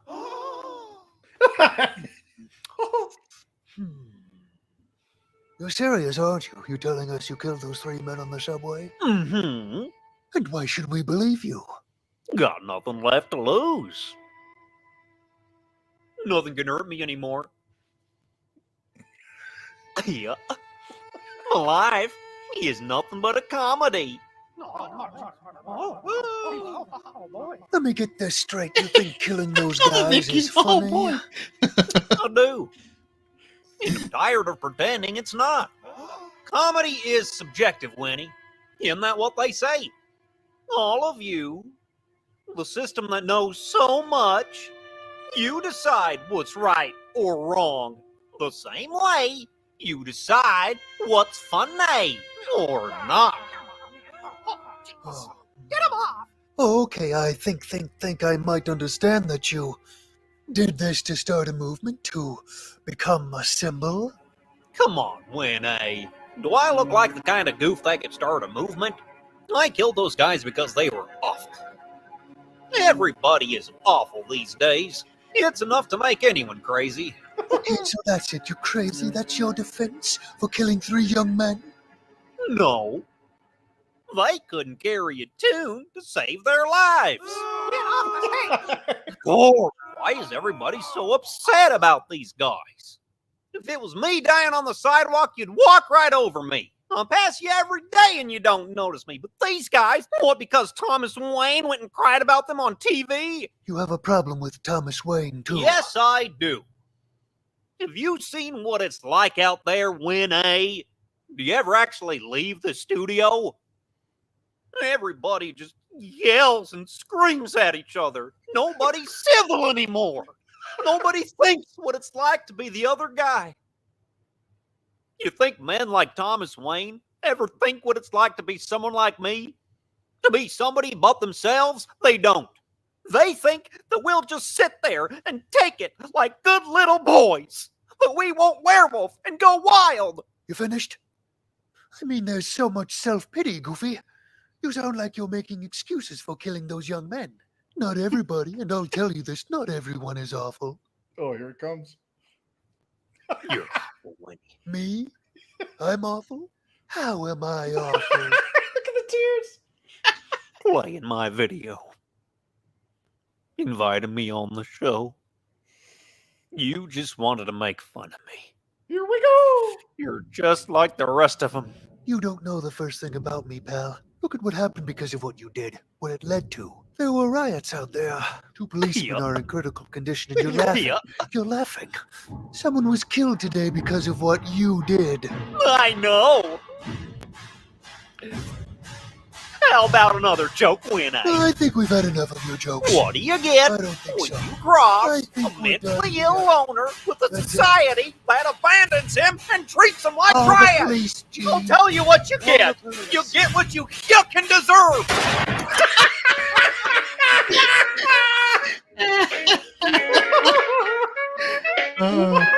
Oh my God, SpongeBob! I'll have to watch that. Wow. Oh, I want that on a t-shirt. You get what you fucking deserve. Imagine that. It's all like Disney branded and shit. Like you wear that in a theme park. So you're gonna have to- Wackass, I've seen You Were Never Really Here. But I need to rewatch because I it was a time where, like, for a long time I've always been open to watching boring movies, but I don't think I was mentally actually prepared to absorb whatever the hell I watched. So I think I'd really probably appreciate it now. Dude, speaking of boring movies, have you seen Asteroid City? Never heard of it. It's the Paul W.S. Anderson or whatever the Yeah, hell. I don't know what that guy's done. I know his name. That, like, Heard it that wasn't honestly great. caused me pain. Yeah, like I sat Audience through that. rating 2 out of Yeah. 5. It's a movie about a TV broadcasting about a stage play. And they like constantly are ripping between, like, almost like Inception. Where Oh, they're like, wait, actually, I like some of this guy's stuff. Like Life Aquatic. I don't know what the hell I watched when I saw that. Fantastic Mr. Fox is like, I like. yeah, I like that one. I but- also liked Budapest. Yeah, Budapest was a fun movie. Yeah, I like Royal that one. Tenenbaums. That was interesting. Like he's quirky. I don't This know. one, dude, this one went so, like, it hurt. Like, I watched this movie and I'm like, even though you get to see a naked Scarlett Johansson for like 5 seconds, like, I was like, it's not worth it, man. Wait, Wackass, how'd you find me? You just subbed, so thank you. Oh, sweet, man. If you don't know, the reason I call myself METH GATOR on these streams is trying to make a comic. Some of my videos I have a GoFundMe link because my channel's demonetized. So it's gone for a while. So if you want to ever super chat me or support me, there's that. It's anything I make money for is to try and make METH GATOR. So you can find that in other videos. But yeah, thanks for stopping by. Regardless, appreciate your commentary. Definitely helped accentuate the chat today. Not really doing much comics, but kind of still totally about comics in an abstract way today. But yeah. So let's start perusing Kickstarter. Let's start with Kickstarter. Look up some comics. Yeah. Share the screen.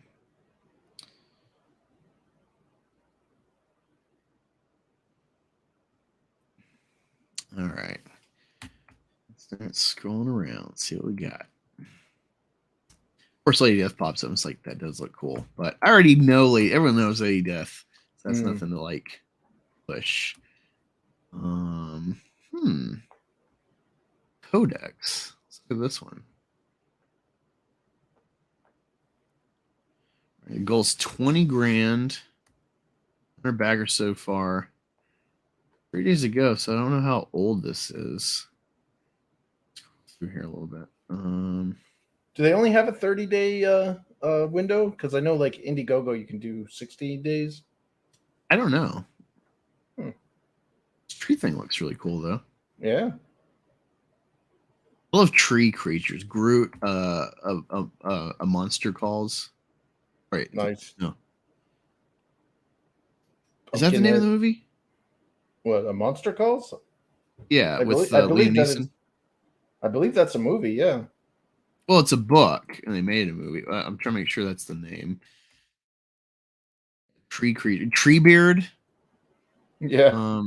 The Trents. Yeah. Tree creatures are awesome. Dryads. Oh yeah. Hot naked green chicks. There's I want to say it's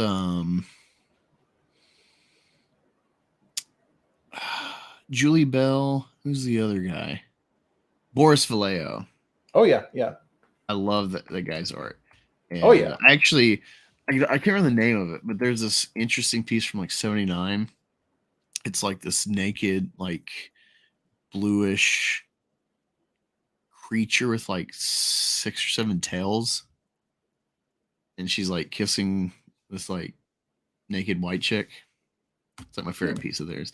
A lot of his like, he does a lot of overly accentuated musculature on women, and it's like, it's good art, but I don't like it. Does that make sense? Yeah, when I was a kid, one of my friends that was playing my role playing game, he came over and he had the calendar from Boris Vallejo, and he's like, "Dude, check out this fantasy art." And we're all looking at it. I'm like, "Holy shit, this is like softcore. This is awesome." And I ended up getting a calendar every year since then, and we like would cut apart the calendar and just make wall prints out of it. The entire walls were flecked with them. But my only complaint with Boris and Julie, because I think Julie like matches Boris's style perfectly. My only complaint is that all of their pieces look very staged.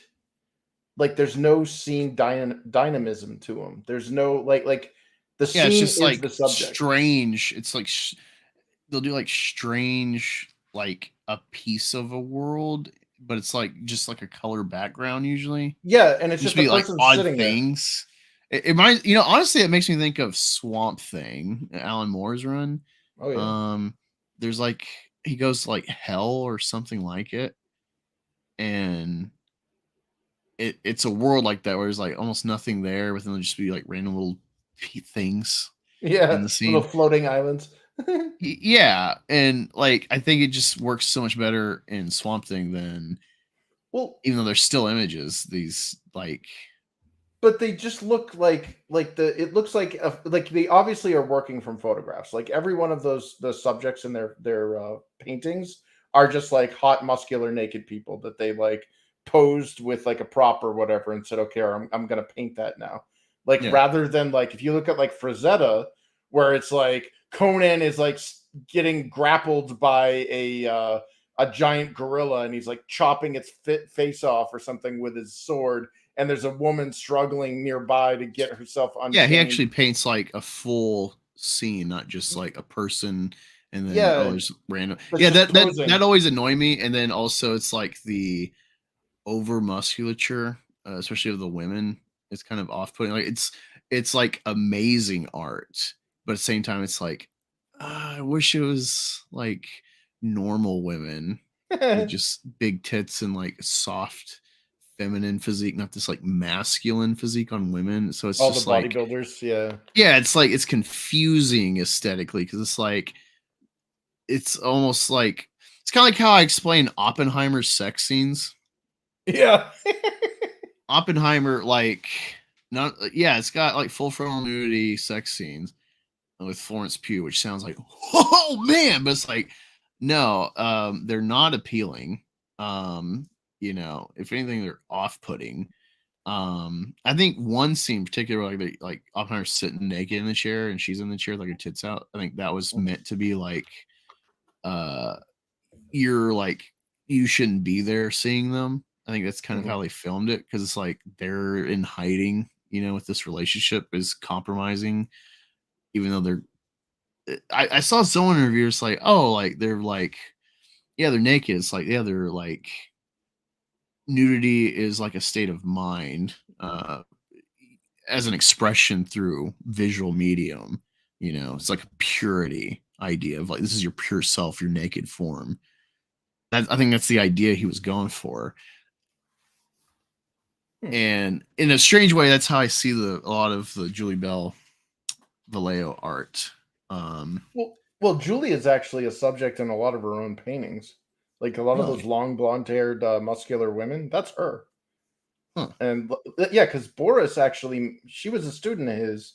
He used to be married to, I think, Doris Vallejo, and then he ended up marrying his protege, and she's like quite a few years younger than him.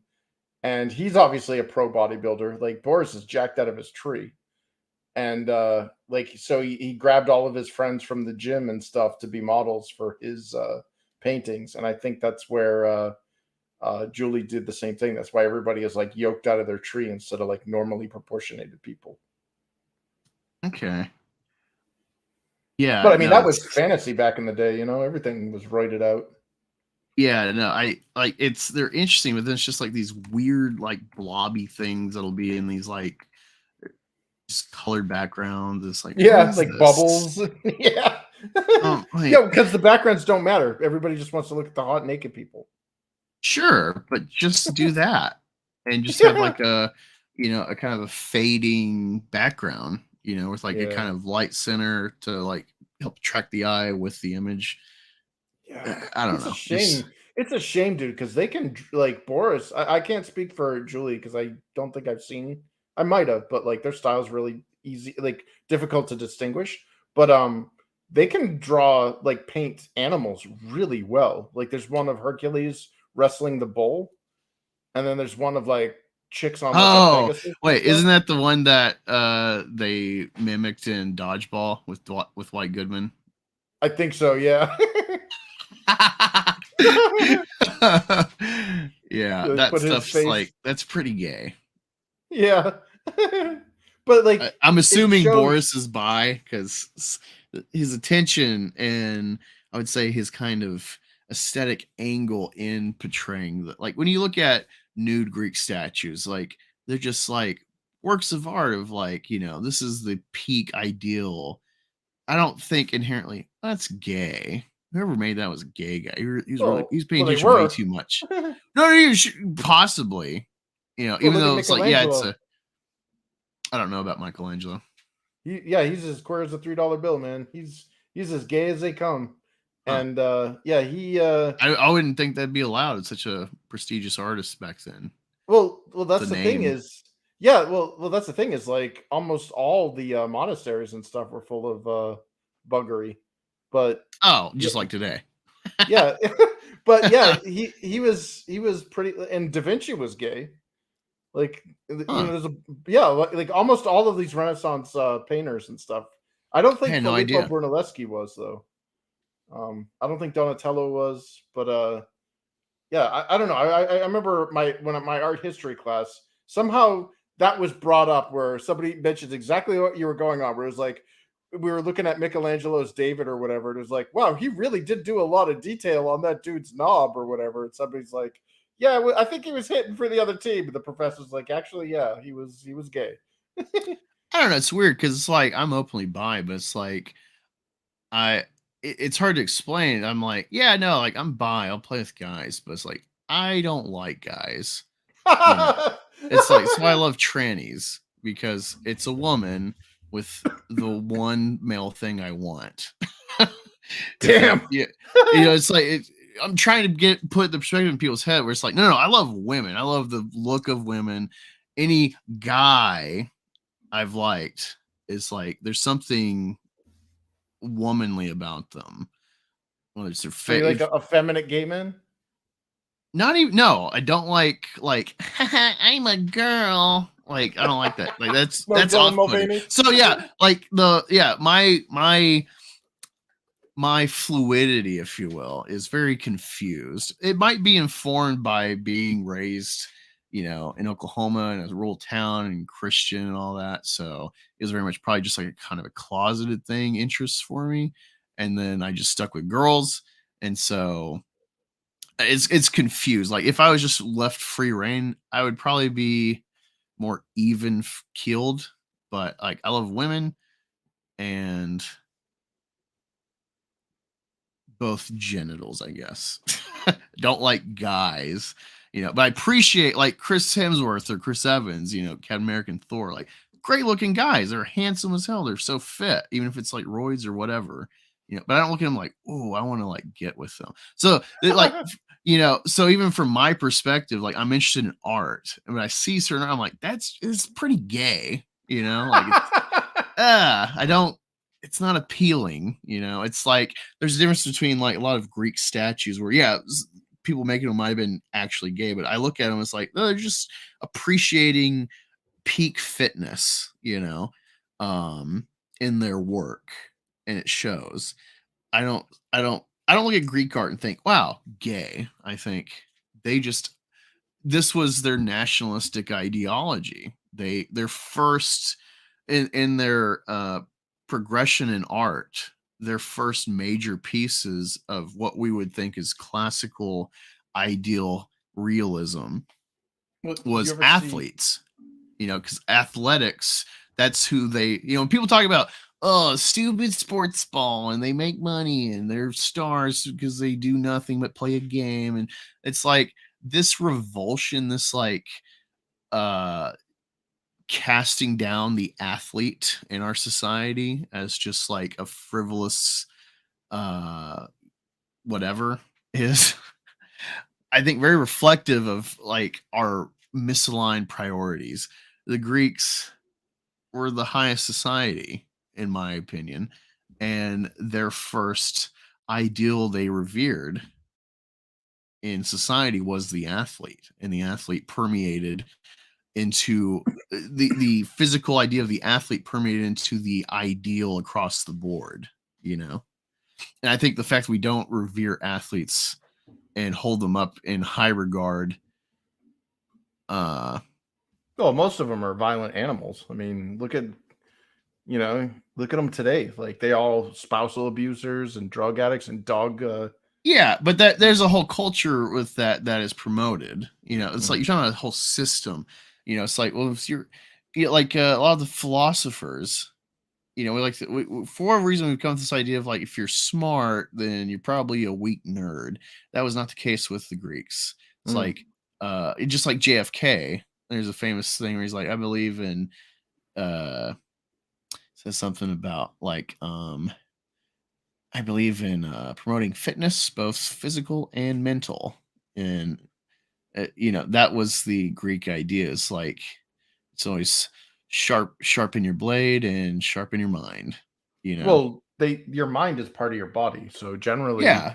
Like if that's like what I mean when I say revere and uplift the athlete as like an ideal.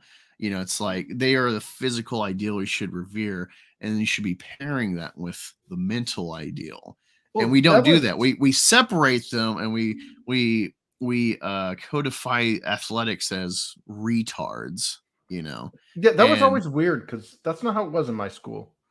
All the jocks were the smart This kids. is the culture, though, and then you think about like the major national sports and mostly black, and how are we condensing these people? It's like it pairs with like rap culture and shit and the bling and stuff. It's all like I know it's a shame. Base carnal shit. It's like you never uplift a black athlete to be Malcolm X. No, well, that's the thing that's really what I'm sucks. getting at. It's like there's a other half when I say we should revere the athlete. Well, like Michael Jordan, I think is kind of an exception. Or someone like Richard Sherman. He's a very smart guy who is going to be a Hall of Famer as an athlete. But that he's like the exception. It's like anyone's kind of shocked to see like commentary by someone like that outside of his sport, and that's what I'm talking about. It's like we need to change that, and it's especially in the black community because that's like it's there's the stereotypes of like athlete and rap and whatever. It's like that's because that's what's pushed on that demographic. Yeah, they need to keep them down, keep them contained. They need to destroy, like they need to realign their culture. I mean, the black rap culture or whatever celebrates violence, theft, and stupidity. I mean, we're at an age now where like you see a smart black kid and he gets picked on and he gets told he's acting white, or he's like, why do you gotta talk like a white guy or whatever? It's like, that has nothing to do with white. That just means he's smart. That's a self-own. Exactly. You just said you are innately dumb. Like, well, on the same hand, though, you think about, this already sounds bad. Oh no! I'm totally fine with. Me, I'm totally cool for these jokes, but I'm actually not trying to set up a joke. But with apes, all right. So they've studied like chimps. There's a. I'm talking about humanity, not like the blacks, but like there's a comparison here. Humanity. Yeah, we're apes anyways. Yeah. Right. Well, we're kind of an ape outside of apedom, because we're self-aware and have such an impact on the world. We are animals, but we're totally outside of animals with our impact. So it's like we but anyway, there's like this like anthropological comparison. And in society with apes, if you get a chimp and they know extra stuff, they know tool making, tool usage, some like advanced knowledge, and they go to a new troop and they don't know that. Like you think humanity is like, well, hey, like, have you guys ever thought of this? They're like, no, you don't do that. You play to your peers' level. All right. So I think that's what's at play. So if I'm from a troop and I know how to use sticks to pick bugs out of a hole, but this troop doesn't, and I'm like the new guy, you do not set yourself apart from your peers. You want to blend in.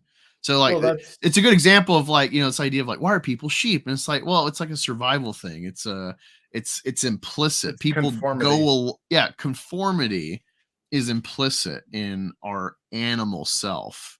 So when you're talking about like this specific community, it's black and like, oh, why are you being white? Why are you trying to be smart? And it's like, it's just weird that they call it white instead of just smart. You know what I mean? Right. Sure. But like, even though it gets weird and racial, this is kind of the underlying idea here. It's like, we're generally a dumb culture. We don't want you to stray from that. Yeah. And you're trying to set yourself, you think you're better than us or something? It's like, just this is what so it's like it's the crabs in the bucket. Everyone's pulling each other down. Yeah. Unfortunately. Have you ever noticed that? Oh, sorry. Well, that's kind of rounding back. That's what I was getting at with like the uplift the athlete. That is the ideal we should be promoting. Well, have you ever noticed though, like the cosmos wants you to be mediocre? Like, I don't think the cosmos cares. No, I'm just saying that the general consensus of everything in this world wants you to be mediocre. If you do not rise above or you do not sink below, you won't have any rough waters. You will be fine. But if you notice, there is a proportionate amount of negative force whenever you go in the opposite direction. If you are suddenly straying from the norm or the mediocrity and you are now being super successful, a negative force grows to pull you back down. And the same can be said about when you fail. When you are a complete piece of crap and you are failing, there seems to always be these charities that always are extending their hands out, always trying to help you or whatever. And it's so weird to see that, because I've watched people, it almost makes me not want to be successful. Like, I've never been successful, so I don't know how it feels. But if you look at, like, you know, these big, like, any success out there, anybody that's like got their name out there, there's always this negative cloud that instantly forms upon their success. Yeah. Well, I think about, like, there's this idea in men with child support. It's like, well, I don't want to make too much because then I'll get taken back for more child support. And so they're trying to, like, it's like the welfare thing, you know. It's like, well, I don't want to make too much because then I'll lose my welfare, you know. And it's like, I'm in that boat with child support. It's like, I don't care. That's just a motivator for me. It's like, I mean, it sucks losing money disproportionate, but it's like, well, I just got to make more, you know. So it gives me, you know, it's like, that's a motivator for me. It's like, other people are like, well, if I make this much, then I'll get more taken out or this or that. And it's like, no. Well, no, like I don't have a legacy. Like, I don't have any kids. Like, when I go, I'm taking my family name with me. But, like, I just noticed this, though, with people in general. Success brings resentment instantly. You know, there's that philosopher that says, never tell anybody what you're going to do, only tell people what you've done, because it gives them less of a chance to sabotage you.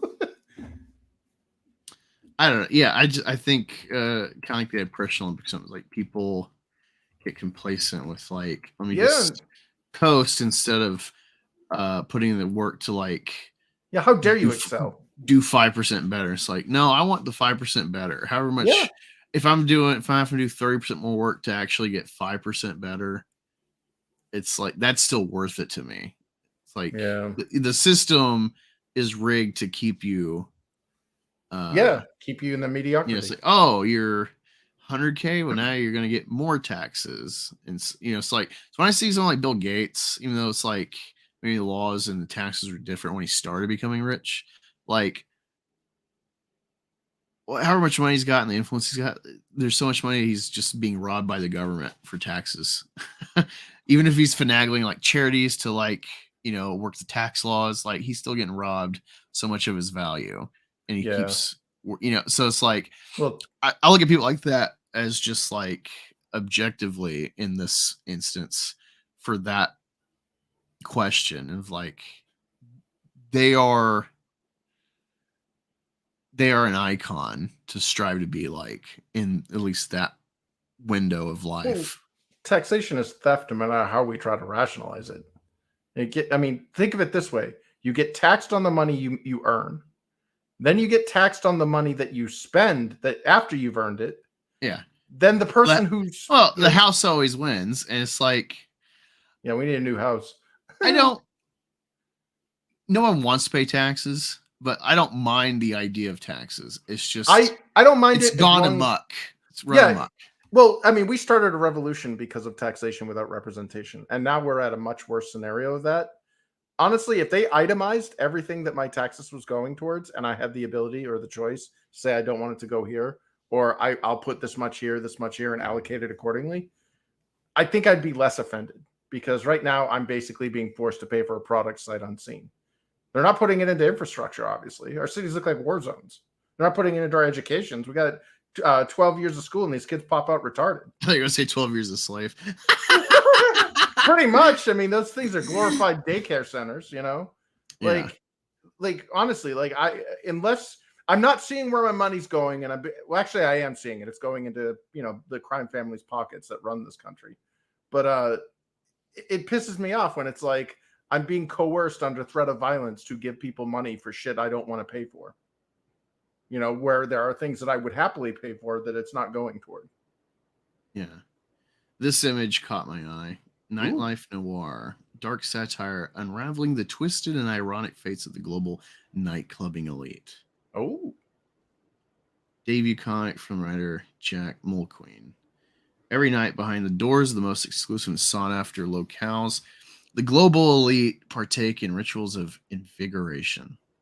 These are the tales of the most depraved revelers and the fates wrought by their own hubris. Each nightlife noir tells its own self-contained story illuminated by two of comics' rising stars collected in two extra-large comics.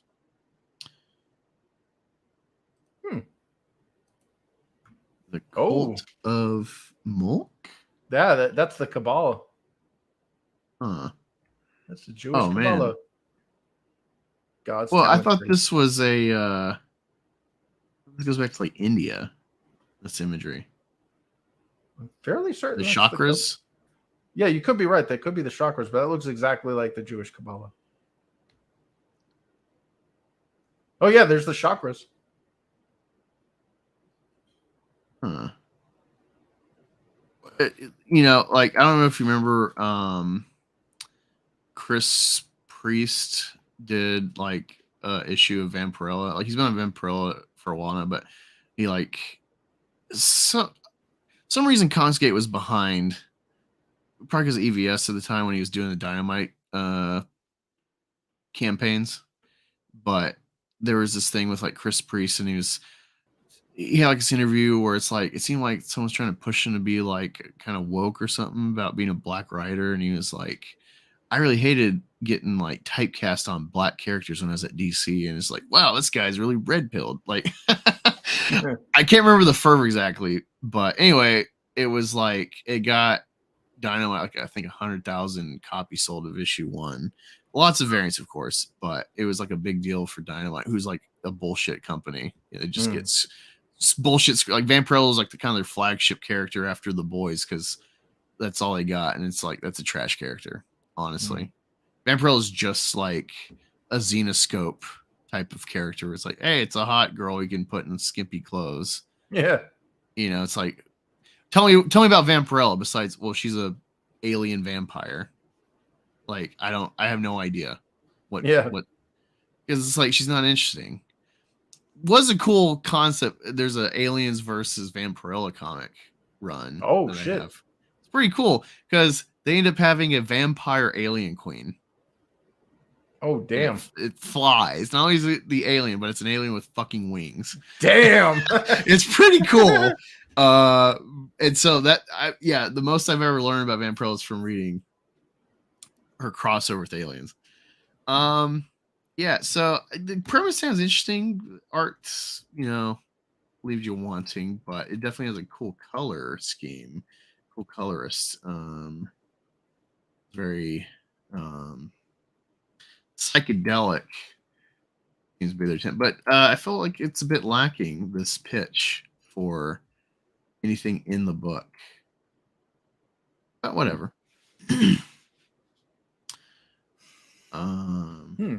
I hate how when you go back, it doesn't just show you what you were looking at. It's always like changing. Oh yeah. I don't know if you've ever noticed that. Yeah, you lose your place real quickly. Yeah. Like, ooh, private dance, not safe for work comic where fantasy and reality meet. It's like, well, that sounds interesting. I'm gonna open that for later. Yeah, you don't want to get your screen taken down. Right. Yeah. Let's see. I saved a couple others. Let me see. Blood horror. Let me look over this really quick. Huh. This looks crazy. All right, let me show this one. Stop sharing. I'll share this one to you. Ooh. Share screen. Blobby horror. That's what it's called. Blobby horror. What the? Oh, I remember that thing. A childhood ruining cursed comics compilation in reverence of the 90s TV idol Mr. Blobby. Yep. Here's the trailer.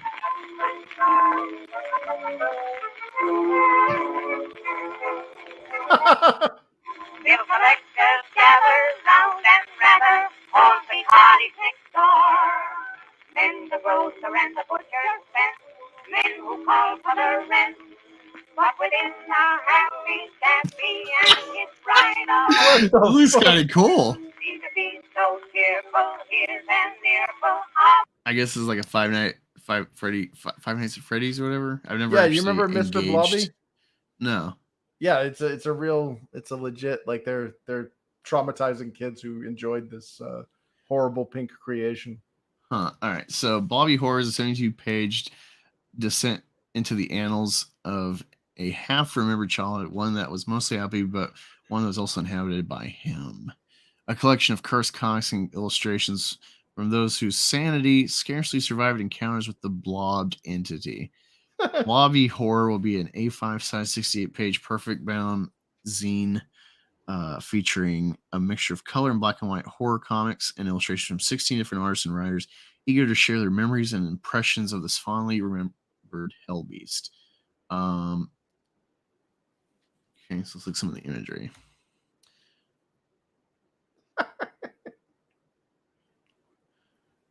You have been bad, Sarah. These look like classic images too that they just put Blobby in. Like, that's Here's Johnny. I bet it tastes like strawberries and bananas. No, pineapple.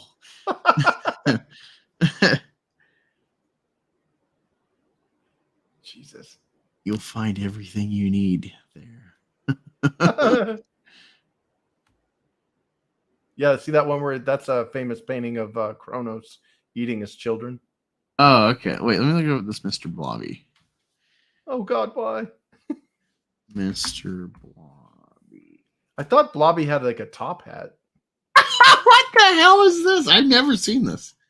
I think it's British. Well, that explains it. Yeah. It's like, you ever see the U.S. Sun this morning in chaos as Mr. Blobby crashes set and breaks vase before leaving Carol Vorderman. Huh. Yeah, I've never seen this. Cool. I'll have to maybe find these people and chat them up. Let's see what else I got. Requiem in Relk. Oh, let's see the pricing really quick. Price in comics. So digital blob is £3, about $4. Physical blob for about $13. Deluxe blob. That's hilarious. I do love this Kronos imagery. That's funny. So it seems pretty affordable to invest in the blob. I like how it says, "Oh God, why?" Yeah.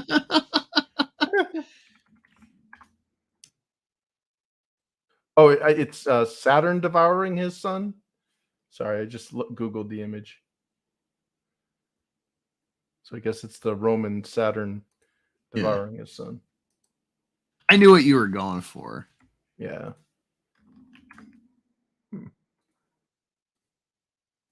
Okay. Let me see. Here's another one. Where's my? Let me add that to my reminder. There we go. Saved it. Oh, there's my StreamYard. I was like, where's my StreamYard tab? Share screen. Requiem in Relk, a one-shot science fiction western. A half alien, half human assassin returns to her rural hometown to hunt down the people that murdered her grandmother.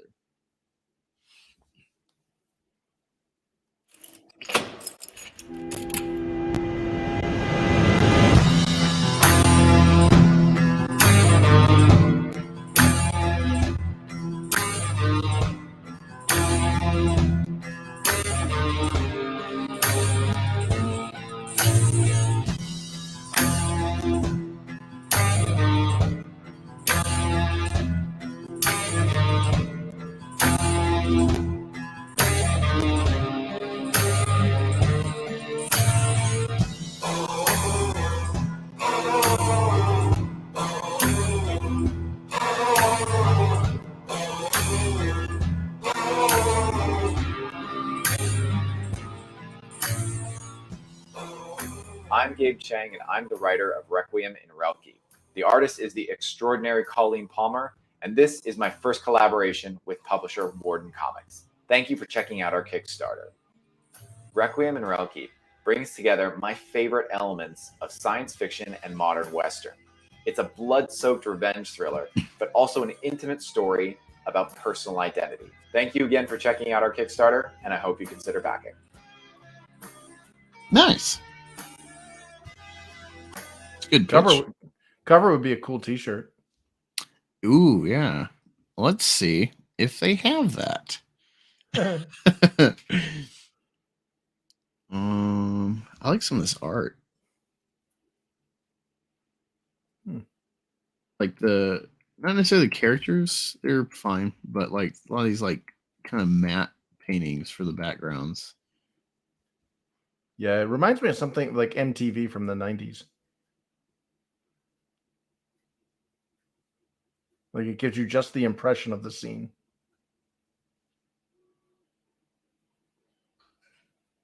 Uh-oh. What? I think I just heard my printer freak out. Wait, your 3D printer? Yeah.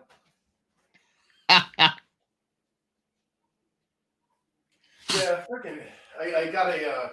Sorry, I was in the other room. I got an FDM printer to go in along with my resin printer, and so FDM or something deposit material. But basically, it's a different type of 3D printer that kind of poops out super hot plastic into layers, and it's more durable, but it's less detailed, so it's good for making like cosplay parts and stuff. And a friend had asked me to make the ghost face mask from Scream, and that thing is huge.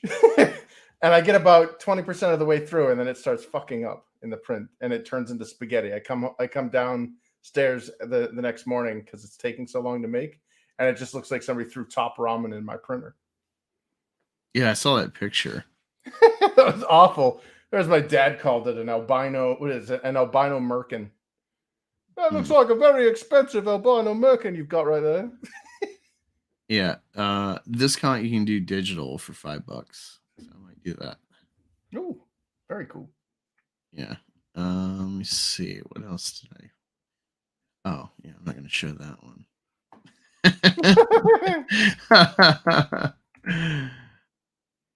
Yeah, I definitely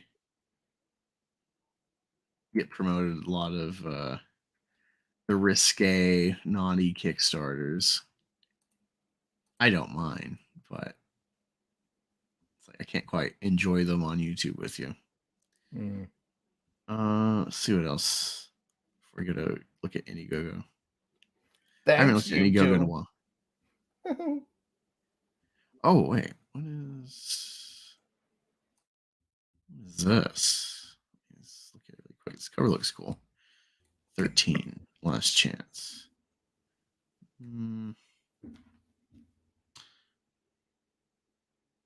Well, the art's got some character to it. I'll save it and look at it later. Let's see what else. One more if anything looks good. I do not like how Kickstarter does their like backing. It's like I back a book, but then I'm not charged for like a month or two. Yeah, and then you forget that you paid for it, and then out of nowhere you get the surprise charge. Yeah, I think Fun My Comics doing that too. I'm like getting updates where it's like, oh hey, we're like taking your money now. And it's like I thought you already did. Like yeah.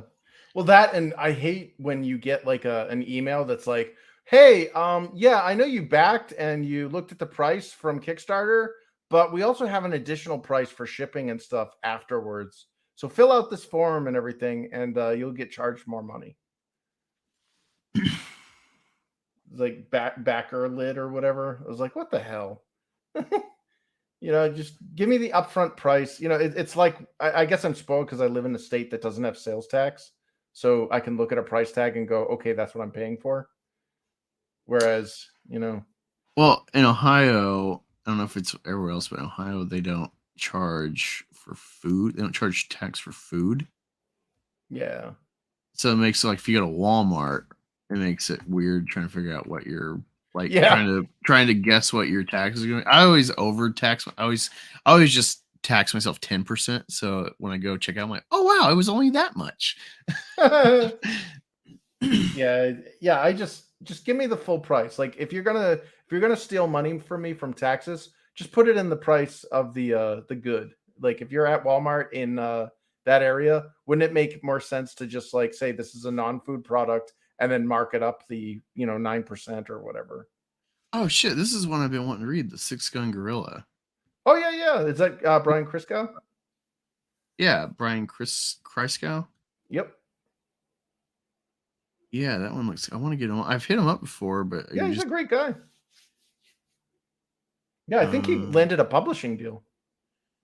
Cool. Yeah, I wanted to get the first volume, but all right, first volume and second for $50. That's not bad. Yeah, the concept just really. I love gorillas. Gorillas are kind of like chimps get all the glory of like studies and stuff, but also gorillas aren't expressive. They're very stoic faced unless they're angry or like aggressive. That's the only time you really see emotion in their face as we understand it, versus like chimps are very expressive and got a range. But like I watched this documentary and it was about like two brother gorillas, and it started with like their dad dies, and he's like the silverback of the troop, and they're mourning. And so like the troop just like wanders off after a while, but like they stay for like a week with their dead dad and keep picking bugs off of them, stuff, trying to like groom them in their mourning. And it's like that was very eye-opening to me.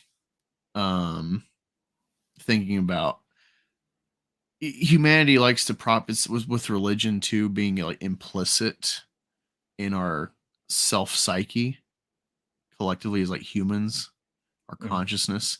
We in science, everything we put ourselves at like the top of the pyramid instead of like a cog in a web as we actually are. We've demented things so much that in a way we really are the top of the food chain, instead of just like in a web. And so that luxury kind of warps our perception of ourselves, I think. And so yeah, we don't look at the rest of the world on like equal footing animalistically. I think it's so like because of that, there's this idea in religion overall of like, well, animals are lesser, they don't experience emotions like we do. But then you see shit like that where it's like these wild gorillas are illogically more like if they're just instinct and feeding, they are not going to mourn, because like the food drive should overpower like sadness, or like sadness shouldn't even be a factor if like the way we like to just generalize animals is like instinctual functions only, then mourning doesn't fit in that realm. And it's like if you can see the reality of mourning in at least intelligent animals, then you have to rethink what consciousness is, and are you actually in an elevated state above other animals? Is God human only, or is it bigger? These are things I think about when I see shit like that. So this is what makes like gorillas more interesting to me, is like having this kind of vein of thought, watching just a nature documentary where it's like, I don't even know if that's their intent, but like in showing a very kind of human intellect in a mourning process, it's like, well, this just really shook me. So yeah, gorillas are fucking cool. And also gorillas are strange because we think of like male gorillas, especially the silverbacks, being like, testosterone driven fucking bullies.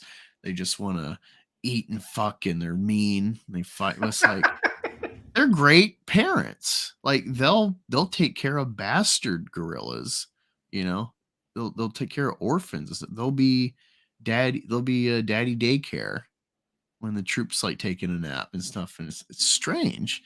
Like the gorilla is like the noble father of the animal kingdom that we should like revere.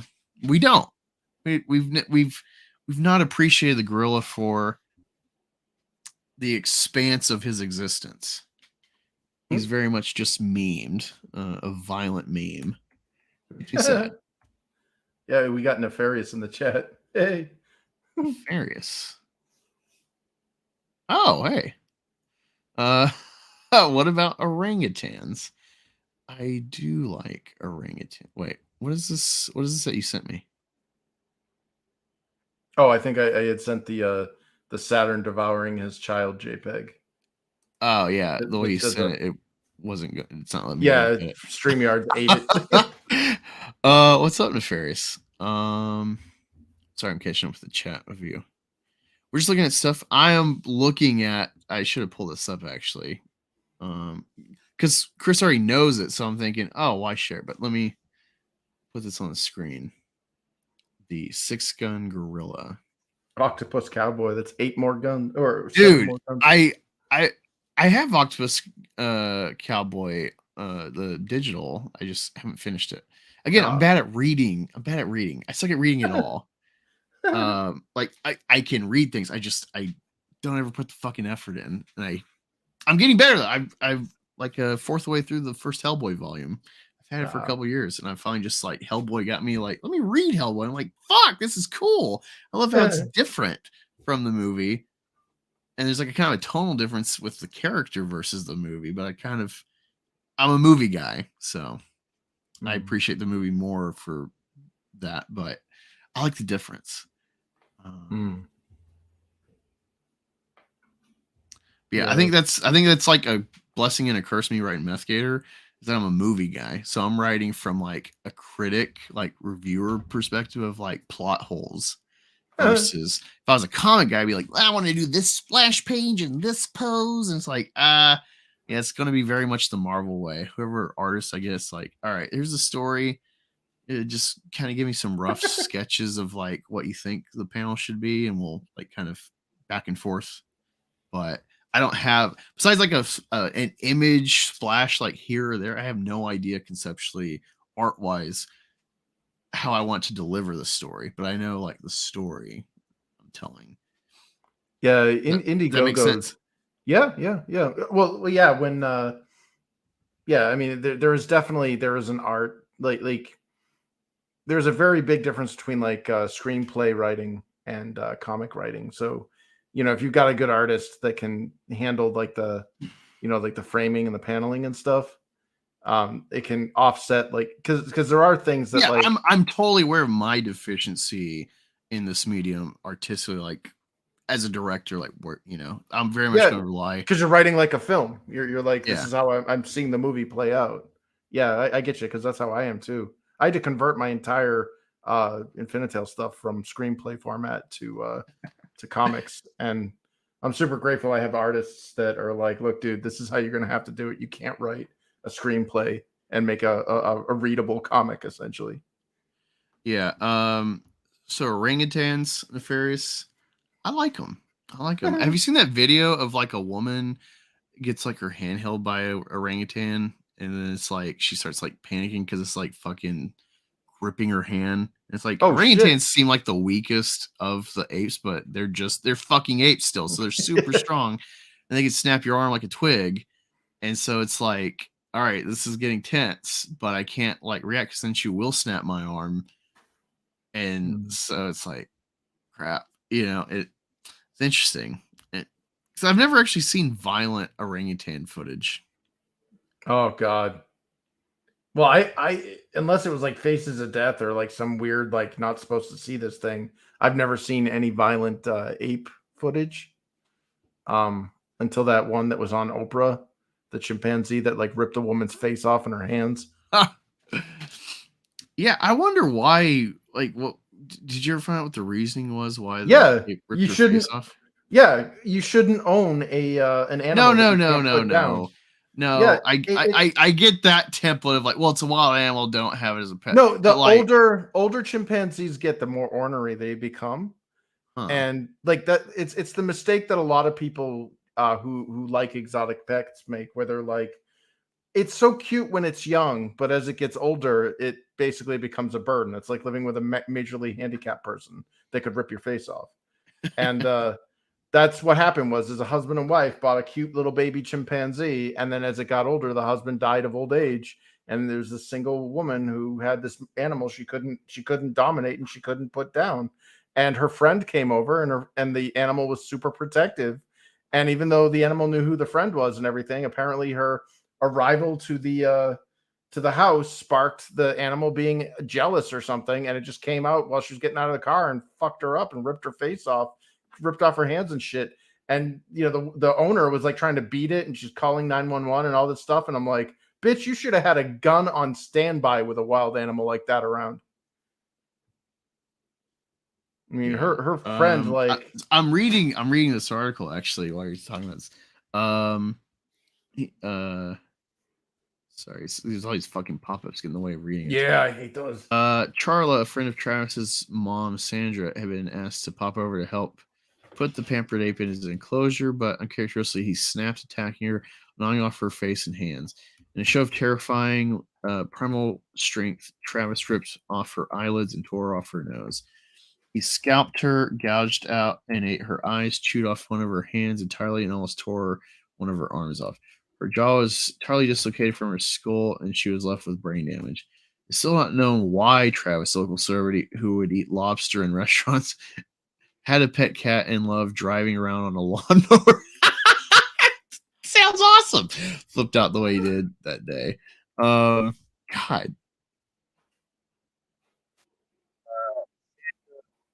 Admitted any anxiety medicine, Xanax. Yeah, you got to chip on Xanax. That's not a chemical cocktail waiting to happen. Hold on, I gotta mute this. There we go. Some video or something's fucking going off while I'm trying to read this, and then pop-ups, ads everywhere. Jesus, literally at one point I'm looking at 1, 2, 3, 4, 5, 6 fucking ads on the screen. Yeah. Oh my god, I hate this. Holy crap. Yeah, you're looking at the damage. Yeah, let me share this. Yeah, yeah. And I didn't know. I was surprised. Like, oh, I've seen this guy on Indiegogo. I didn't know he was a Kickstarter. Didn't he get he landed him like a publisher deal or something, or like he's got like distribution or something? Like, I remember there was some major success that he had announced on Twitter, and I was congratulating him. I just can't remember what it was. This is damn! Look at that. Hey, you want to come help me with my exotic pet? Sure. This was her before the call. And now she looks like a melted G.I. Joe action figure. Now she's weird Barbie. Yeah. God, she's now Hellraiser Barbie. Like, that poor woman. Like, let me see. So she was giving him Xanax in his tea. He was agitated. She also claimed that he behaved viciously because Charla was wearing her hair differently. But it could also have been that at the age 14, Ape's instincts had simply become too strong, or that he was simply sick of his unnatural lifestyle of cooking his own microwave meals, drinking wine at dinner, and using the toilet like a human. Sandra, he just had an existential meltdown. Yeah, I'm tired of being bitched at for leaving the seat up. Sandra had known Travis since he was just 3 days old, paying a breeder $50,000 for the infant chimp. His mom was shot with a tranquilizer dart so that he could be stolen away. And from that moment on, he was no longer a chimpanzee, but Sandra's son. To outsiders, they had an unbreakable bond and even shared a bed after Sandra's husband died. After the attack on 2009, the then 70-year-old told reporters he couldn't be more of a son than if I gave birth to him. But everything had a breaking point for Sandra that came when she saw her beloved little boy mauling her best friend. Due to Charla's horrific injury, Sandra was the only person able to explain exactly what prompted the attack. She claimed Travis approached Charla aggressively before getting onto his hind legs and launching the savage attack, throwing her against the side of her car for gorging on her face and hands. Oh. Desperate, Sandra stabbed him in the back with a carving knife and battered him over the head with a shovel in a bid to make him stop, which it did for a moment. She recalled how he turned around and looked at her before she ran for her life and locked herself in her car. Sandra said, I grabbed the shovel and hit him with the shovel to stop it. It wasn't working, so I went and I had to get a knife. I stabbed him. He looked at me. Mom, what did you do? When police arrived, Travis was in a frenzy of bloodlust. He opened one of the patrol car's doors and lunged at an officer. Despite being shot 4 times at point-blank range, Travis didn't die. He ran back into the house and collapsed dead on his special bed, leaving a trail of blood behind him. Gunshots are heard in the background of Sandra's breathless 911 call. When paramedics arrived on the scene, they were unable to decipher the victim's gender due to the severity of the wounds. Like something from a horror film, strips of flesh and scalp had been flung around the yard. They assumed Charlie was a massive bloody flesh with no recognizable facial features, slumped in a pool of her own blood, was dead until she moved. They sprang into action and managed to save her life. The brutal attack has caused her to lose half of her blood, and she would later undergo a face transplant. Sadly, a pioneering hand transplant was rejected by her body. After the incident, they asked Sandra, after what you've been through with this, your friend is in the hospital fine for life. Do you still think chimps should be pets? Would I have done it again? Yes. They're the closest things to humans, to us. We can give them a blood transfusion. They can give us one. How many people go crazy and kill other people? This is one incident that I don't know what happened. You have a wild animal that you couldn't put down. That's what happened. A few months later, Sandy died from an aneurysm. She was buried with 2 urns beside her, one of her daughter, the other belonging to Travis. The only survivor of that hideous day is Charla Nash, who now lives in darkness, wearing someone else's face, and entirely dependent on the staff at the care home where she will spend the rest of her days. Yeah. Let me go back. So this is like what she looks like day to day, I guess. Yeah, it's a horror show. And I would have preferred to have died. Yeah, just fucking let me die. You know, it's funny. I was talking to Ricky about this, about religion and stuff, and how generally I can agree with the concept of pro-life, especially with like abortion stuff. But it's like, you know, the idea is like, well, from conception to death, you know, and accept what God gives you. And yet they never think about like triple bypass surgeries. There's like, well, God called you to die from that heart attack, but you, in your vanity, used invasive means to stall God's plan. You get my angle there? Well, that's like the Christian Science people that are like, I don't go to a hospital because my health is entirely dependent upon God.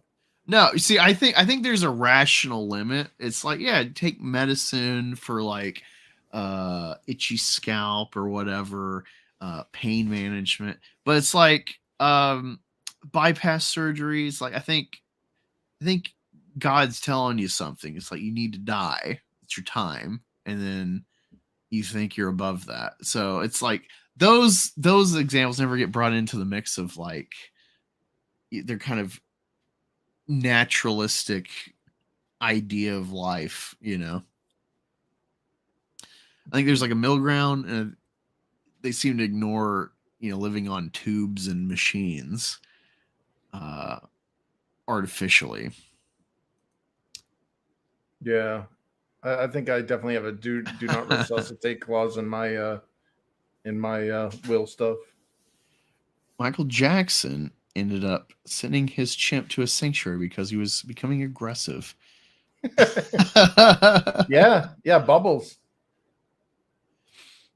Yeah, I would hope you'd let me die if that happened. And honestly, that's a cool way to die. A chimp killed me. That's kind of cool. Got my face ripped off. Yeah, Planet of the Apes. You know, that's some cool shit. Not. You see, if it had been time for me to die, I would have died during my heart attack. Both of them, to be exact. Oh shit! So I disagree with you on that comment, Angus. I don't know. I think it's not that I am against the invasive means to stall death necessarily.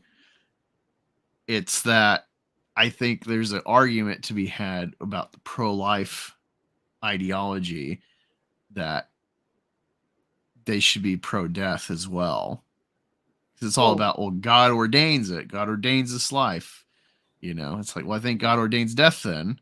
Well, I look at like as a quality of life threshold. Like there has to be a line in the sand where you're like, why am I being prolonged to suffer? Like, like I watched the for some reason YouTube recommended these horrible videos to me that were showing these like this normal looking dude's like, hi, this is my friend so and so who has this like genetic disease, and it's this like poor 8-year-old kid who's like lying on the bed, and it's like his skin breaks every time it bends or flexes, like it has no flexibility, so all of his joints are all bleeding and shit, and he's living in basically absolute hell. It looks like a scene out of Hellraiser.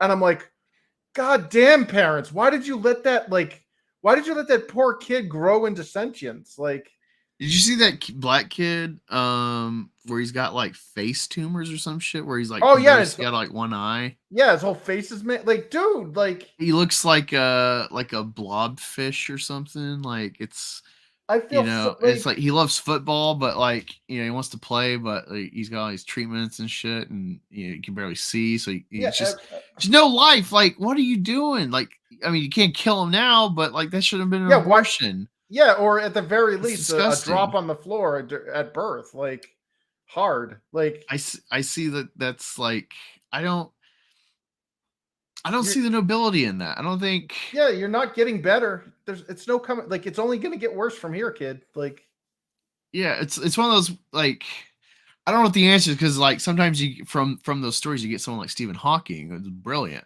even though he's but he wasn't born like that though. Right. Well, exactly. But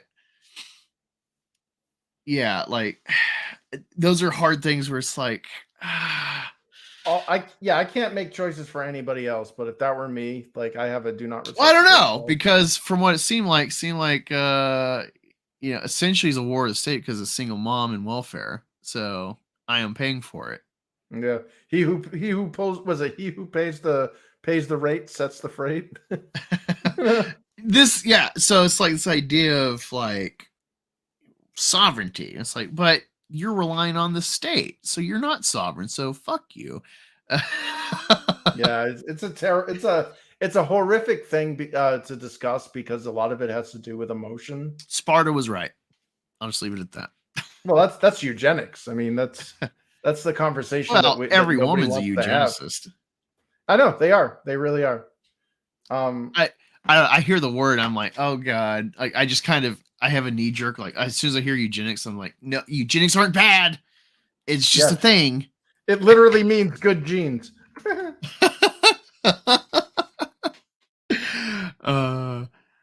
God kept me alive so I could torment Angus. Yeah, I'm fine with that, man. But it wasn't God; it was the doctors. Oh, but the God compelled the doctors. Did he? Oh, yeah. Speaking of God, I saw something passing. I haven't dug into it. Apparently, the universe is almost twice as old as we thought. Oh, really? So they're changing. We talk about Earth and life is like 14 billion years. The universe, whatever. It's really 28. 6.7 is the new number they're going with. And I was listening to Dick Masterson's Dick Show, and I guess he got in an argument with some UFC idiot who was saying like, "Oh, it's just all lies" or something. Like, it seemed like he was going on this like red pill, like Republican kind of like Christian mindset of refuting. Well, they're making up something else now, or the science. It's like a Catholic physicist came up with the Big Bang Theory from the math of spatial expansion.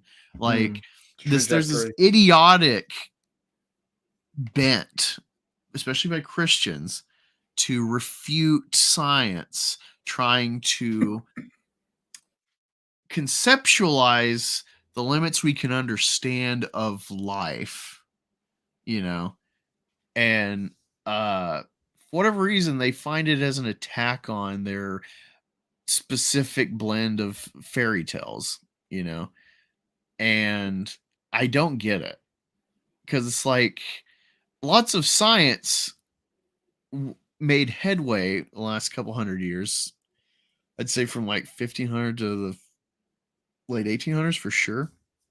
It's almost exclusively Christian people that were scientists. Unless it's nuclear. And it's like they were trying to understand God's creation. And from that came a physicist came to understand or help understand at least the limits we can perceive so far, the expansion of the universe. It only helps quantify the wonder of God's creation if you're from that perspective. I think it's very noble. And yeah, there's this bent in with like knuckle drag religious people that was like evolution or Big Bang Theory or whatever. It's like we're trying to understand at least a set point in time going forward. And they're like, well, it's just the Bible. You don't need an answer. Oh, well, that answer isn't said in the Bible. It's some vein like that. There comes this like need to refute science in its quest to understand things. You get where I'm going with this? Like, it's weird to me. Yeah. Well, I mean, a lot of it is it's the accepted belief system. They say that the phrase "I believe" is the end of all knowledge, because the moment you say you believe, you stop learning. Yes. But I mean, for me personally, I mean, I'm Jewish. Like, I'm not hardcore. Like, I'm not Hasidic. I'm not like, I'm terrible. Like, I barely eat kosher. I can't remember the last time I observed Shabbat, but like, yeah, it just, for me personally, there comes a point where it's like, I see religion as more of the why than the how. And if we can answer the how, then so be it. And I don't think the why should get in the way. Meaning that if there really are answers that we're discovering now that the Earth is 26 billion years, or, rather than the 28 or whatever, then so be it. That's what it is. But I'm not going to, as you said, your fairy tales or whatever, like, that's a belief system. I'm not going to wield that as a means of refuting that, because personally, they're smarter people than me. They can go hand in hand. Yeah. Like you get weird people like Ken Ham that they read the Bible and think, well, the Earth is 6,000 years old. Oh God, yeah, humans and dinosaurs existed at the same time. Yeah, and it's like, you realize why dinosaurs would be that big? Because there's so much carbon in the world. Yeah, the oxygen, so the world was hot as fuck for these reptiles. There's a reason the biggest reptile is a saltwater crocodile now. And crocodiles used to be like 4 times as big as they are today. Yeah, because the world could sustain them. Yeah, well, that and like the oxygen levels were higher, and like if you were to travel back, say there was this ability to time travel, obviously it would be space and time travel because the planet would be in a different spot. But like if you could travel all the way back to like the Pleistocene period or like Jurassic period or something, and you just sat there, just stood there, the environment would kill you before the animals ever could. The oxygen levels would be too high. The temperatures would be too high. The weather would fuck you up. And they never get into that when they show like the little kid version of like, I want to play with dinosaurs. It's like, yeah, do you know what the environment was that these things lived in? It would kill us. But yeah. Yeah. I mean, form follows function. There's a reason why, like you said, these things were bigger, because that's their function, Yeah. And it's like, you get weird shit like that where it's like they're trying to cram scientific discoveries into the rigid box of their religion. Yeah. And this very like black and white reading of it.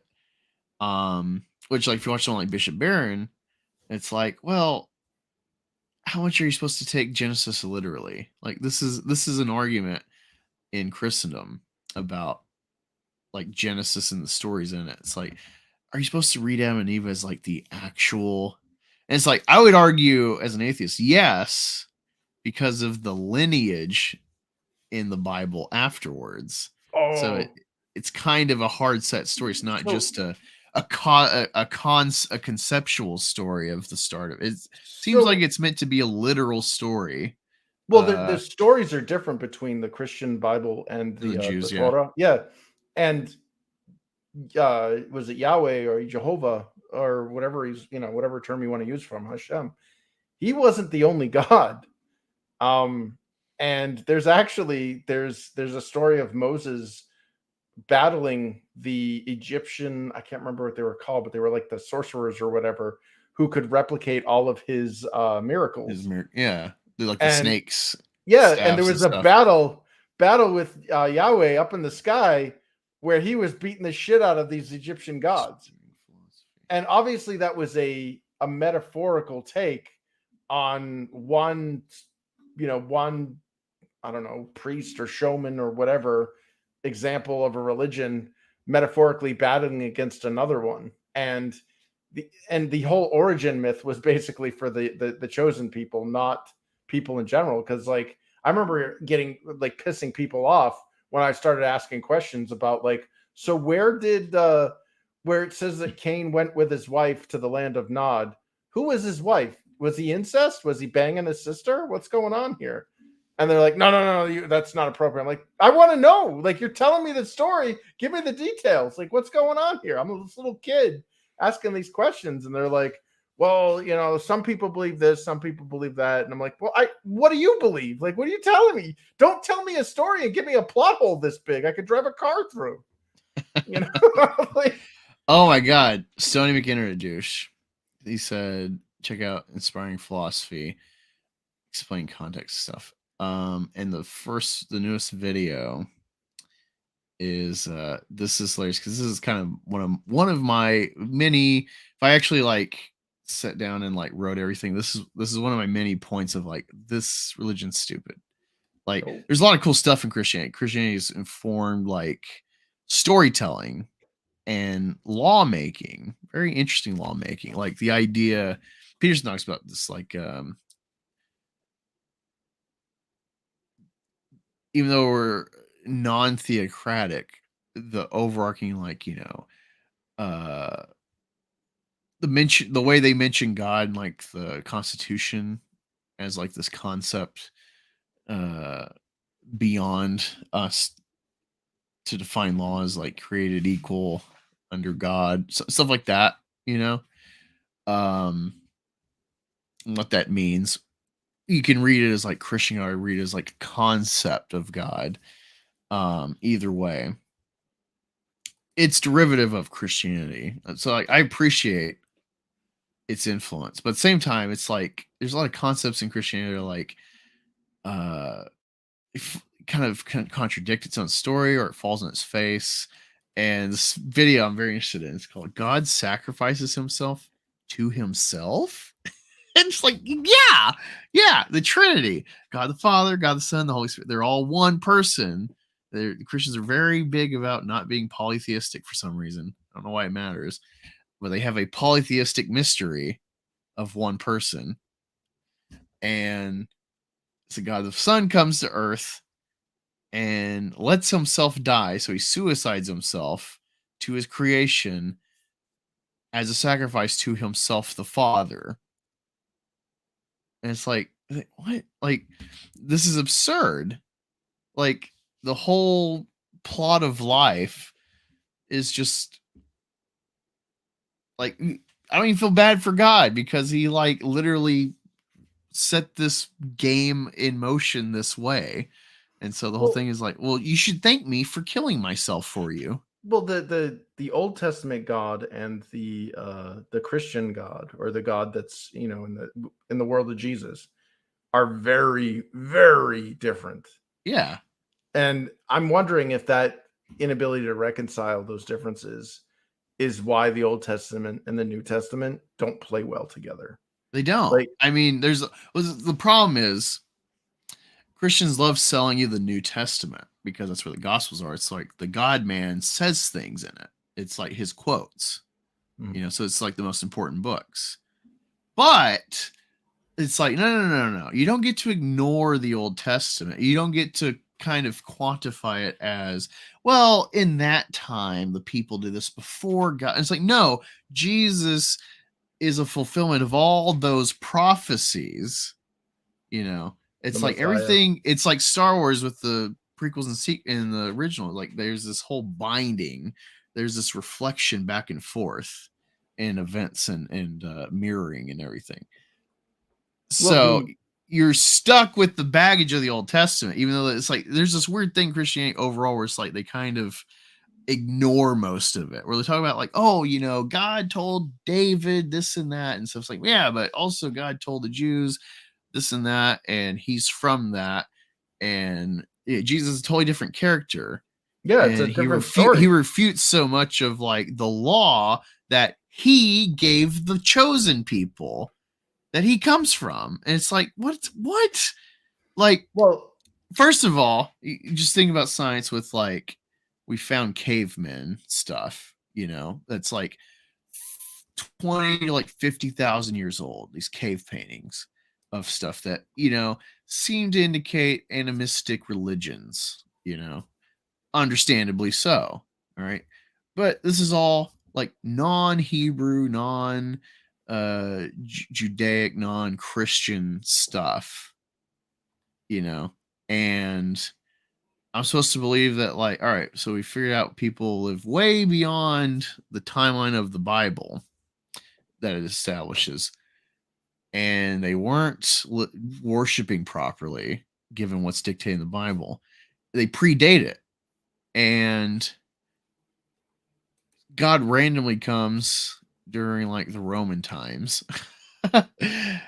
and kind of refutes everything he establishes and makes like a new covenant for everybody in the world. And it's stuff like this where I'm like, yeah, this is a big problem. Like, I don't, and the Bible promotes like, oh, you should be like a child, the mind of a child, like a clean slate. It's very, and sheep's a big element too. Oh yeah, the shepherd. It's very culty. Yeah. It's very culty. Where it's like, don't think too much. Just follow. Be simple-minded.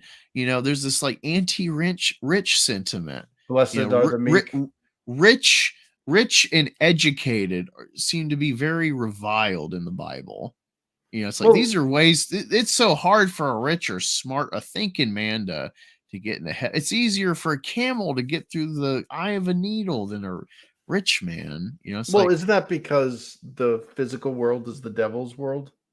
So if you are materially wealthy or doing well in this world, it means you're basically feeding into. That's the sentiment. Yeah. Well, is that the reality? I don't think so. Because that's Buddhism too. The whole concept of attachment. Well, yeah, lots of religion in general, but like specifically my criticism of Christianity is in I guess Judaism. It's like, I don't know, because the Old Testament seems different from y'all's Old Testament.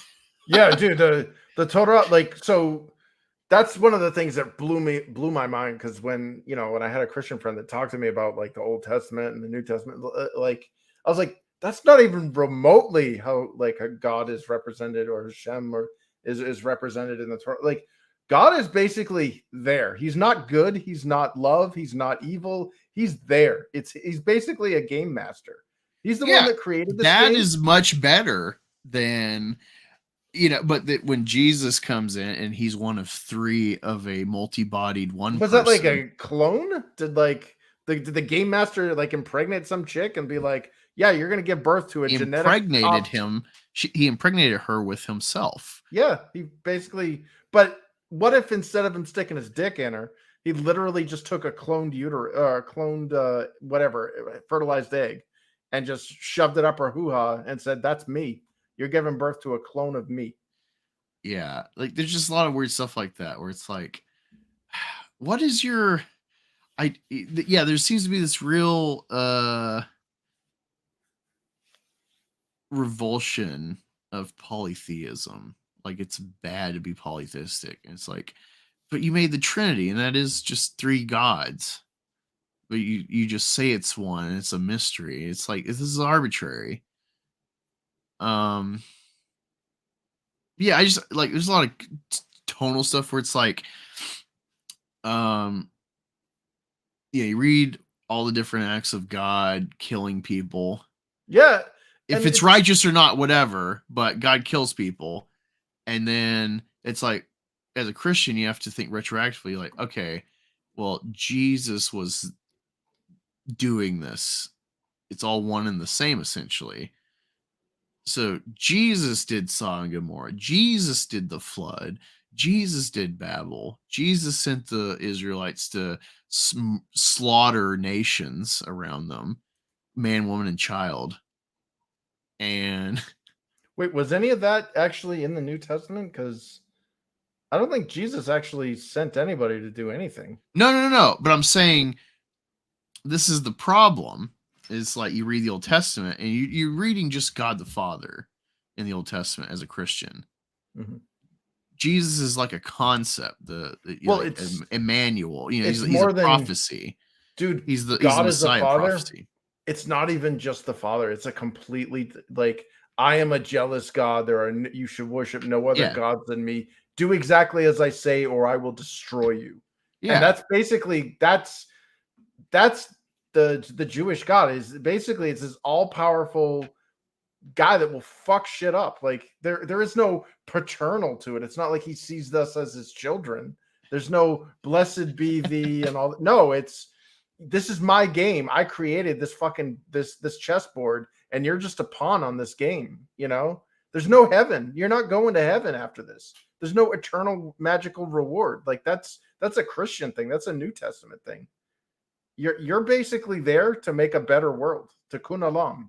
The world is broken. God created you to basically, you're the little Durza builders in Fraggle Rock. You're the one that he created to build his world for him. The Israelites kept doing evil shit to get smited. Yeah, that seems to be the recurring theme in the Old Testament. It's the hubris of the Jews. They they fucked up. They get down, they get their nose to the grind, they get rewarded, and then they get complacent and forget their role and their place. Know your role. God smites them. Yeah. That is the recurring thing. But yeah, no, what I meant is as a Christian, and you read these Old Testament stories, you have to retroactively place Jesus there as well. Yeah, and because that makes he is sense. God. He is eternal. Even though he is the Son, he is ever being like the Father. Did he have a change of heart? Like after he knocked up Mary, did he have a change of heart? And it's like, well, now that I've because the whole floods thing, and the whole reason why Jesus existed is because it was basically so that he didn't have a floods 2.0. He didn't want another Diluvian, because he's like, yeah, the people that Cain's offspring and shit. Yeah, they're pieces of shit. This world needs to be tabula rasa. We need to, wipe everything clean, and basically sends this Jesus guy down, or, a clone of himself, an emissary, I don't know, an avatar, whatever. And it's basically, he's now seeing on the ground level, he's now seeing it from the pawn's perspective instead of the player, above the chessboard. And he's like, okay, maybe these people are worth saving. But wouldn't that have been something that would have been more of a benevolent act instead of a the freaking Jews and Romans destroyed him. They chose Barabbas instead of him, and it's like, wait, what? That was a good choice. No, you have this guy viciously murdered, and they're like, do you want some dirty carpenter, some traveling salesman carpenter? Or do you want a revolutionary to defeat Rome? I would have to go with Barabbas. What's this fucking carpenter doing? No, but the other cheek.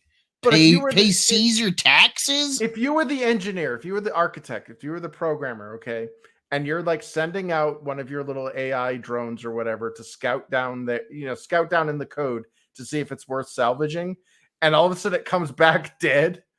Wouldn't that mean instead of it being praised and becoming the king of that land or whatever, or the reconnaissance information it gets back to you is hey, there's some great programs down here. There's some great people.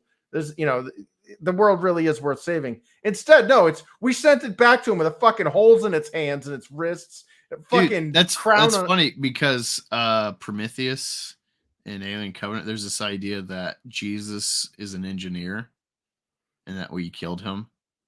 Mm-hmm. At least that's an idea that's I guess fan theory. I don't know if it's supposed to be explicit, but there's this idea of like, you know, in the Prometheus, there's like this illusion that there's all these cultures that have like same symbols pointing to like visitation, and that becomes, you find out the engineers. It's I want to say it's in the film canon. It's like alluded to that Jesus was an engineer, and then we killed him, and so yeah, that's just funny that like you're piecing that idea out, and it's like yeah, it's like in Prometheus lore. Well, that's the thing is like, I mean, you know, the curse of mortality is our inability to see scope. You know, we're only limited by the myopia of our existence. But you know, if you think about it from understandable terms, it's this like, it's a simulation. It's a computer simulation that he created, but only it's organic. And you know, you've got this guy that like built this awesome little ant farm, essentially, or this awesome world, or this whatever. And you know, he's like, okay, I'm building these things so that they can build the world that I want. Like he basically, humans are tools, you know, or at least they are in the Jewish story. Basically, the Tikkun Olam, the shattered world, which is, it sounds stupid though, because like if God's all powerful, why does he need to make stupid little tools that take thousands of years to ever get what he wants? But what if that thousands of years is in his perception a split second? It's just still like where the arbitrary ants, and useless. I don't know, man. If you were, would you want to automate your stuff? Like, you know what I mean? If you had the knowledge to do everything, would you rather carve a block of wood or stick it in a mill and have it carve itself for you? I mean, you're talking about effort. It's like God is beyond effort, so it's not a problem. It's just everything becomes arbitrary. It really does. Like with the template. Omnipotence. When you have something, but that's the thing is like, what is? I guess we would need to define what the boundaries of the omnipotence was. Right. I would say, given the template of omnipotence and stuff that I understand, it's like this is just a cruel game. Like in the Christian view, God is like all benevolent and good and pure. And it's like, so I don't believe that because you know, he set up this game for the average person playing in it. Prove yourself to me. I'm not letting you in. This bouncer at the door, Jesus. If you don't get by him, you ain't coming in the club. And then like, oh, well, to allow you to be able to go to heaven, I have to kill myself for the sin that you do that I have engineered into your programming. Like sin is God's fault in my view. Because like, you know, it's like you can pin Christians. So it's like, God made everything, right? It's like, yes, nothing exists without God. It's like, okay, so where did sin come from? Well, Satan. And it's like, God made Satan. I'm like, yeah. And so God made sin. No. They just the dancer. They don't really have an answer because they know they're fucking logically pinned. So they just don't really answer you because they can't say God made sin because then that makes God evil. Well, you know the so it's weird because like so in the Torah, Satan isn't the snake. The snake is just a snake. So there is no Satan in the Garden of Eden in the story in the Torah, and the whole you know, the 10 Commandments that Moses brought down from Mount Sinai, those aren't the 10 Commandments. There are no 10 Commandments. There's the 10 sayings. I think it was actually 15 at one point, or Mel Brooks joke, but like I think there were more sayings, but they're not commandments. They were just sayings. They were lived philosophical advice, essentially. They were maxims. Essentially, yeah. They were like the Greeks, know thyself. Yeah, they weren't commandments of any kind. That's a Christian thing. They when the Old Testament was rewritten, like that's something they kind of added in. Oh my God, I never even thought about this point. So apparently angels aren't supposed to have free will, but somehow rebelled anyway. Yeah. Well, that's the thing is only one of them was supposed to have rebelled, and he somehow programmed all the other ones, or the ones that like, so basically God's right-hand man, the bringer of light, Lucifer, was this, he's like, okay, this is going to be my protege. This one's going to be almost as good as me. And that's the one he programmed to not have free, or to have free will. And it fucking fucked it all up. because if it didn't have free will, we wouldn't have had Satan. Yeah, see, this is again silly because I think about like father, it's like I'm only 31, but like I'm at work, it's like I could just there's this idea because I'm a co-lead, so I'm like second in charge for my line.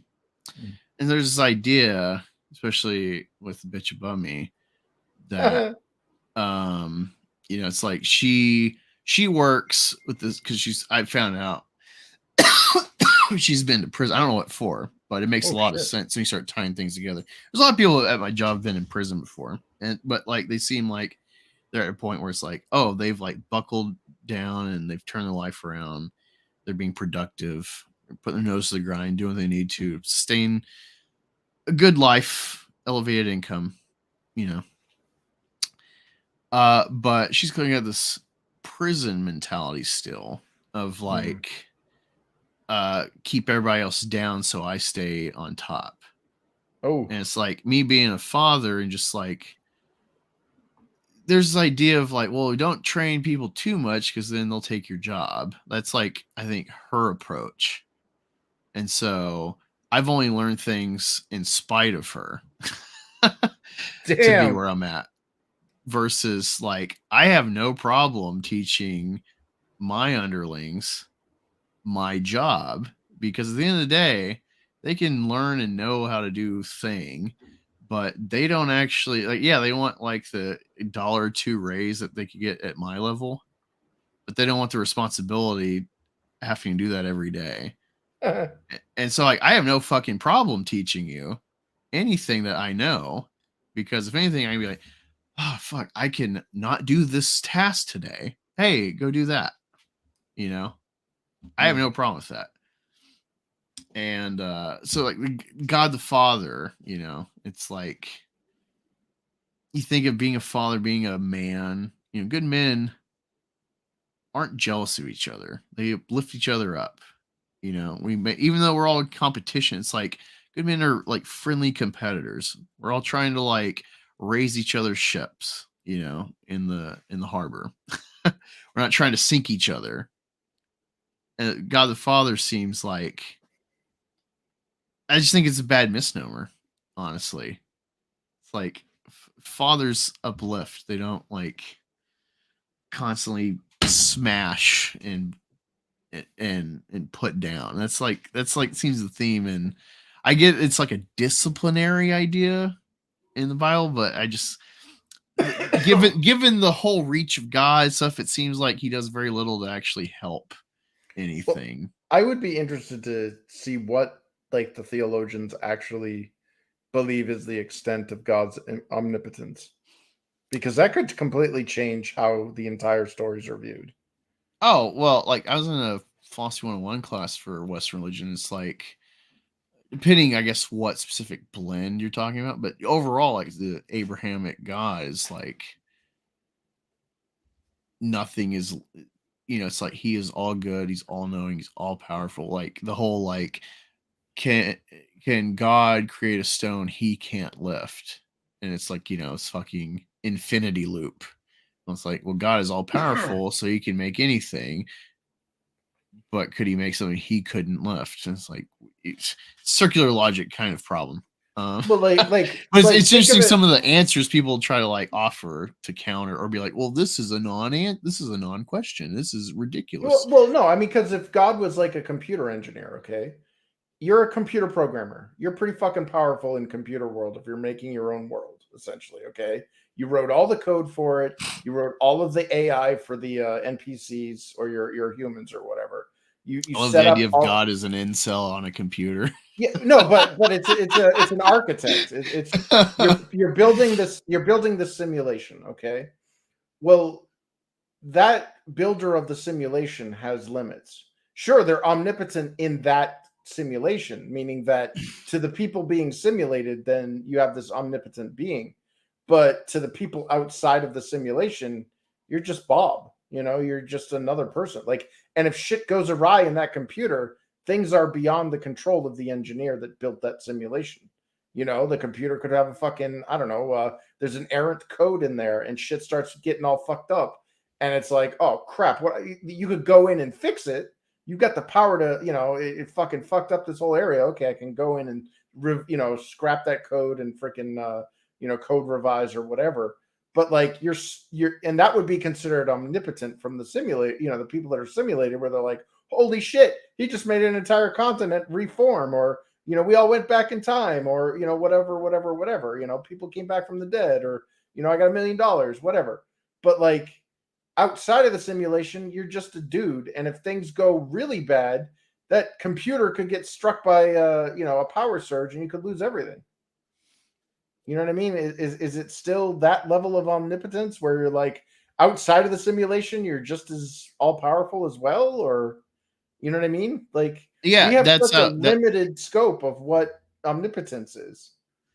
Yeah, I think that's how people are usually discussing it. It's like it doesn't matter if our experience is like a view through a screen. Like we are the game being played on a screen.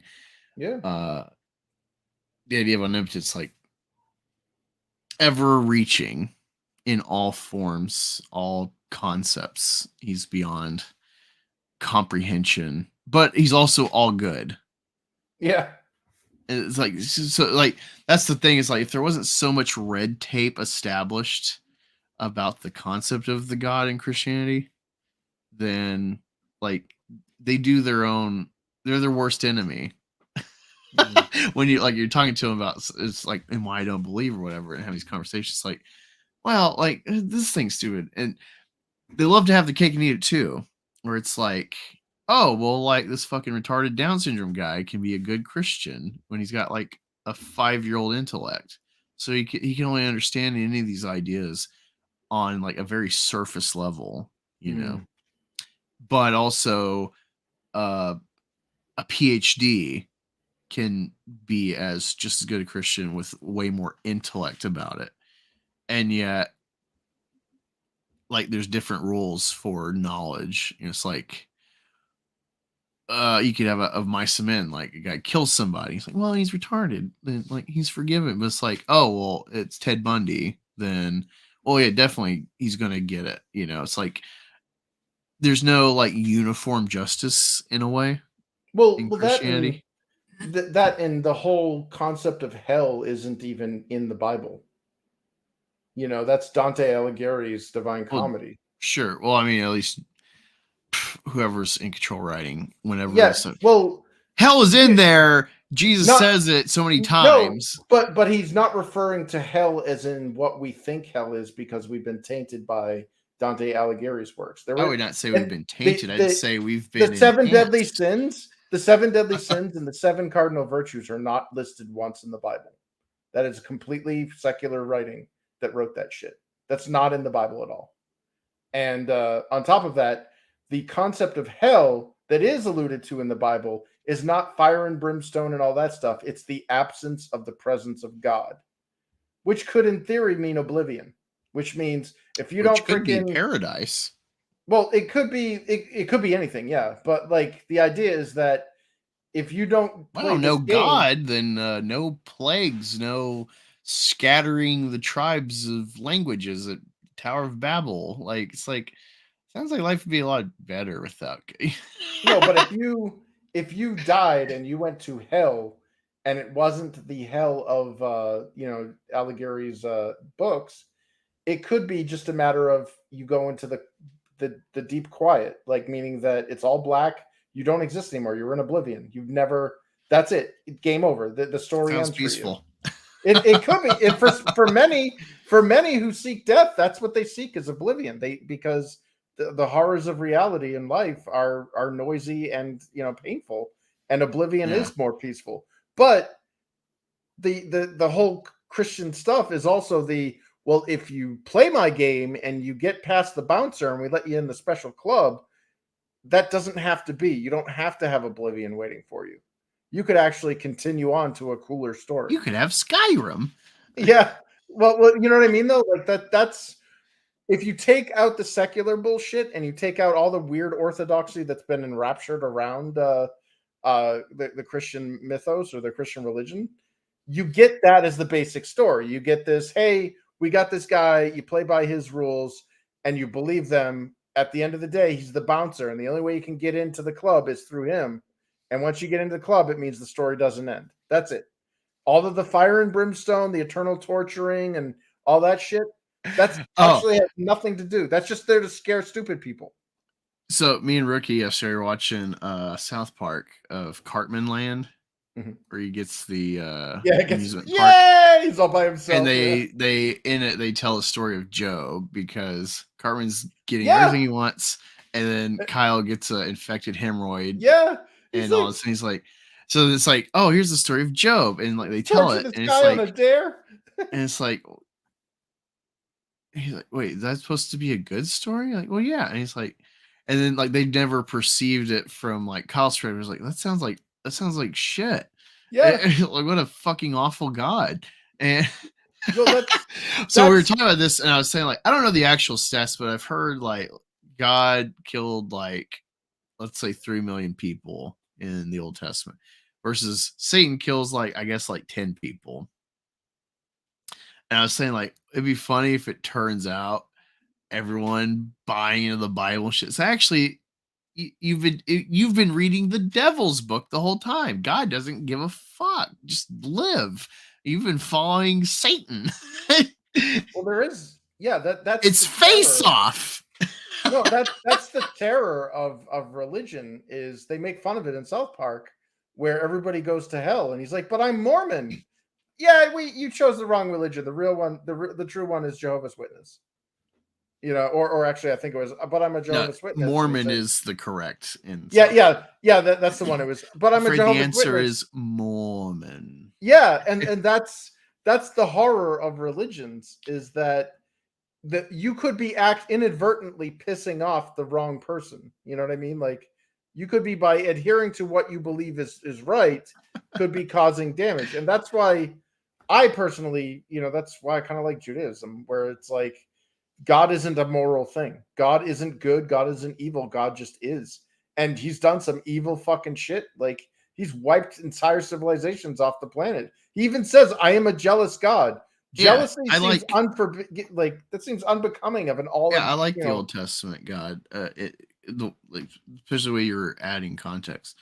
I like to think of God like Game of Thrones, the God of death, where it's like they worship death and they're like, leave me alone as much as possible, God. Yeah, not today.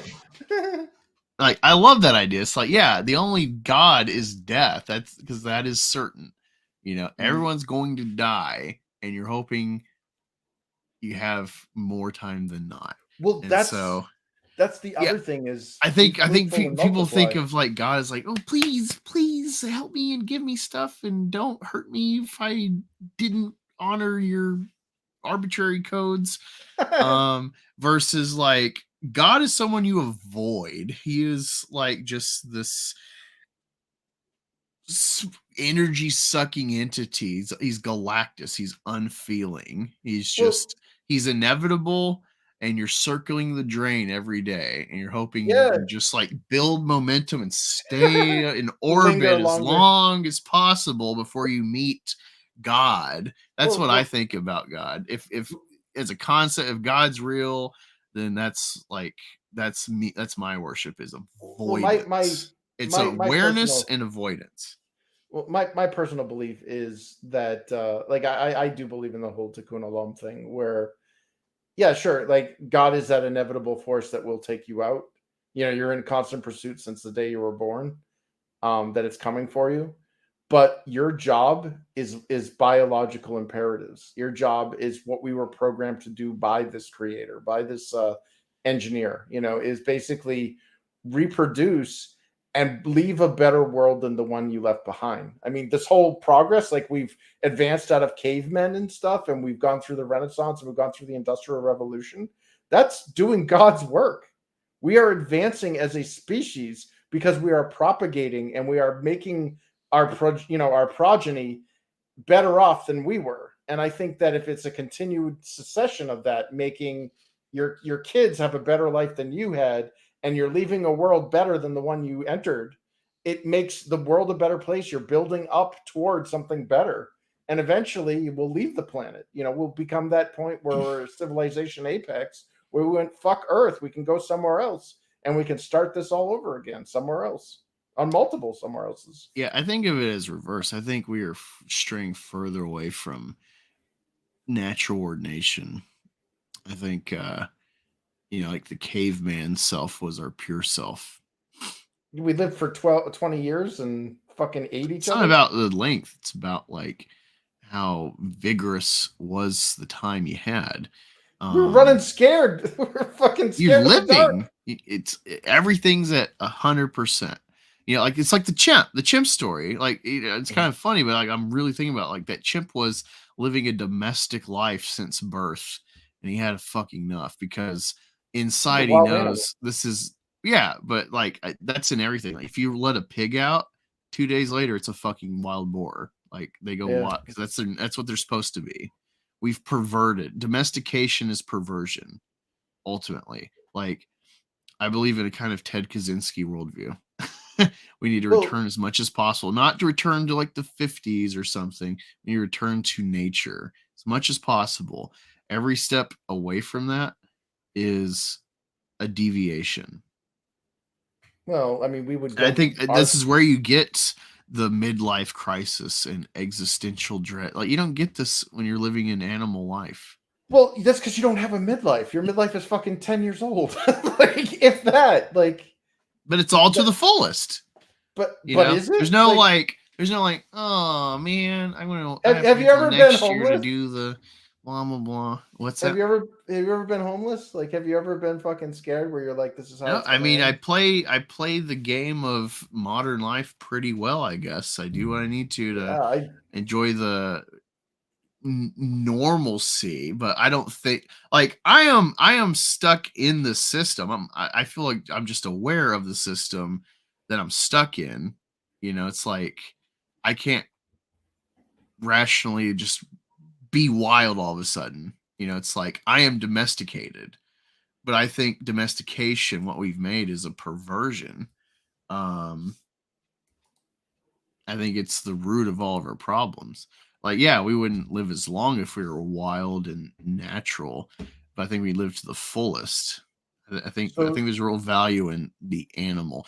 So every scientific discovery, every medical advancement is antithetical to the way we should be living. More or less, yeah. Damn, man. See, I don't know. I mean, if life was supposed to be torturous and short, yeah, dude, I'd opt out. I'd be like in Butterfly Effect. I'd freaking strangle myself on the umbilical cord. No, see, I think that perception comes from domestication, though.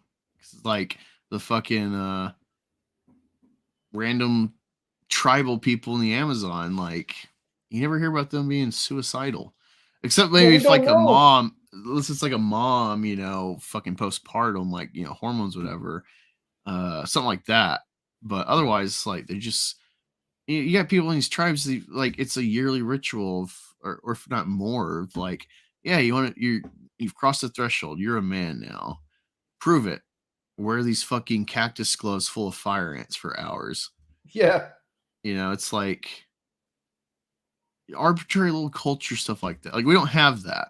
Domestication has destroyed masculinity. It's destroyed family. No. Feminism destroyed masculinity. No, well, feminism is just a side effect of domestication. No, feminism is a side effect of a fucking. You don't get feminism in a wild state. Well, you're right. When the lights go out, feminism. Right. When you go wild, there's no feminism. But I think there's a balance there. I mean, I don't think. Sure. Well, I would say a balance would be like the Greek state, where they're equal parts industry and subject to nature. You know, I think that it's where you get like the highest art. Everyone's just going back to try and make that kind of art. And, you know, like Gad said, something about like his like Greek philosophy frame where it's like, yeah, it's weird that like you're talking about these like studies because these philosophers said this shit like 3,000 years ago, and you're just now starting to quantify. It's like they were on to all this shit. It was just natural inklings of a smart society, you know, without even the tools to prove it. You know, they were already onto it. There's something there, and like they were wild, you know, even though yes, they had society and some abstract concept systems, money and whatnot, they were still wild effectively. Every year they're subject to plagues and famine and war. Yeah, they were more animal, just like I'm talking about. It's like I it was never life buy to the into fullest. I never buy into the noble savage like that. It just I'm not saying it's noble. I'm just saying it's like everything is meaningful when it's savage. but the moment it gets met by something more savage, it ends. And it's no longer of meaning, and it no longer, because the civilization was, or lack of civilization, it never even mattered that those people existed, because there's nothing, they didn't leave anything behind. There's no legacy. In my opinion, legacy is everything. It's that Tywin Lannister speech. Guy freaking nailed it. Maybe genetically, like Yes, genetic legacy. That's exactly, like, that is our biological imperative. you don't need society as we think of it to have that. But society is a safeguard. It's the insurance or the assurance that our biological legacy. If you have that, perpetuate. you have to have taxes.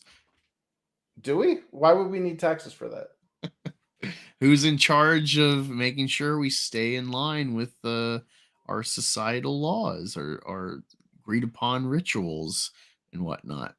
You got to pay that's his job. Who's going to pay him? Well, no one wants to, so everyone pays like a penny for it. See what I mean? You need taxes. Yeah, I guess. See, taxes. If you're wild, you're not paying taxes. You're paying the fucking. You're paying taxes. You're paying taxes. You're just paying it to the fucking survival, not to it. No, that's not a tax. That's like that's the life tax, buddy. that is what is necessary. Yeah. You're paying exactly what's necessary, not a cent more. It's not taxes.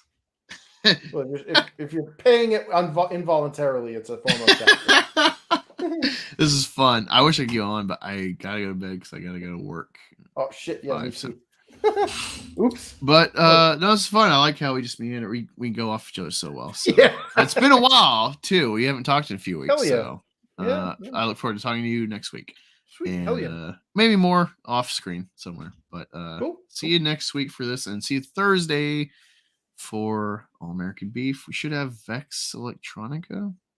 It's a newer channel I found. So talk to you Thursday.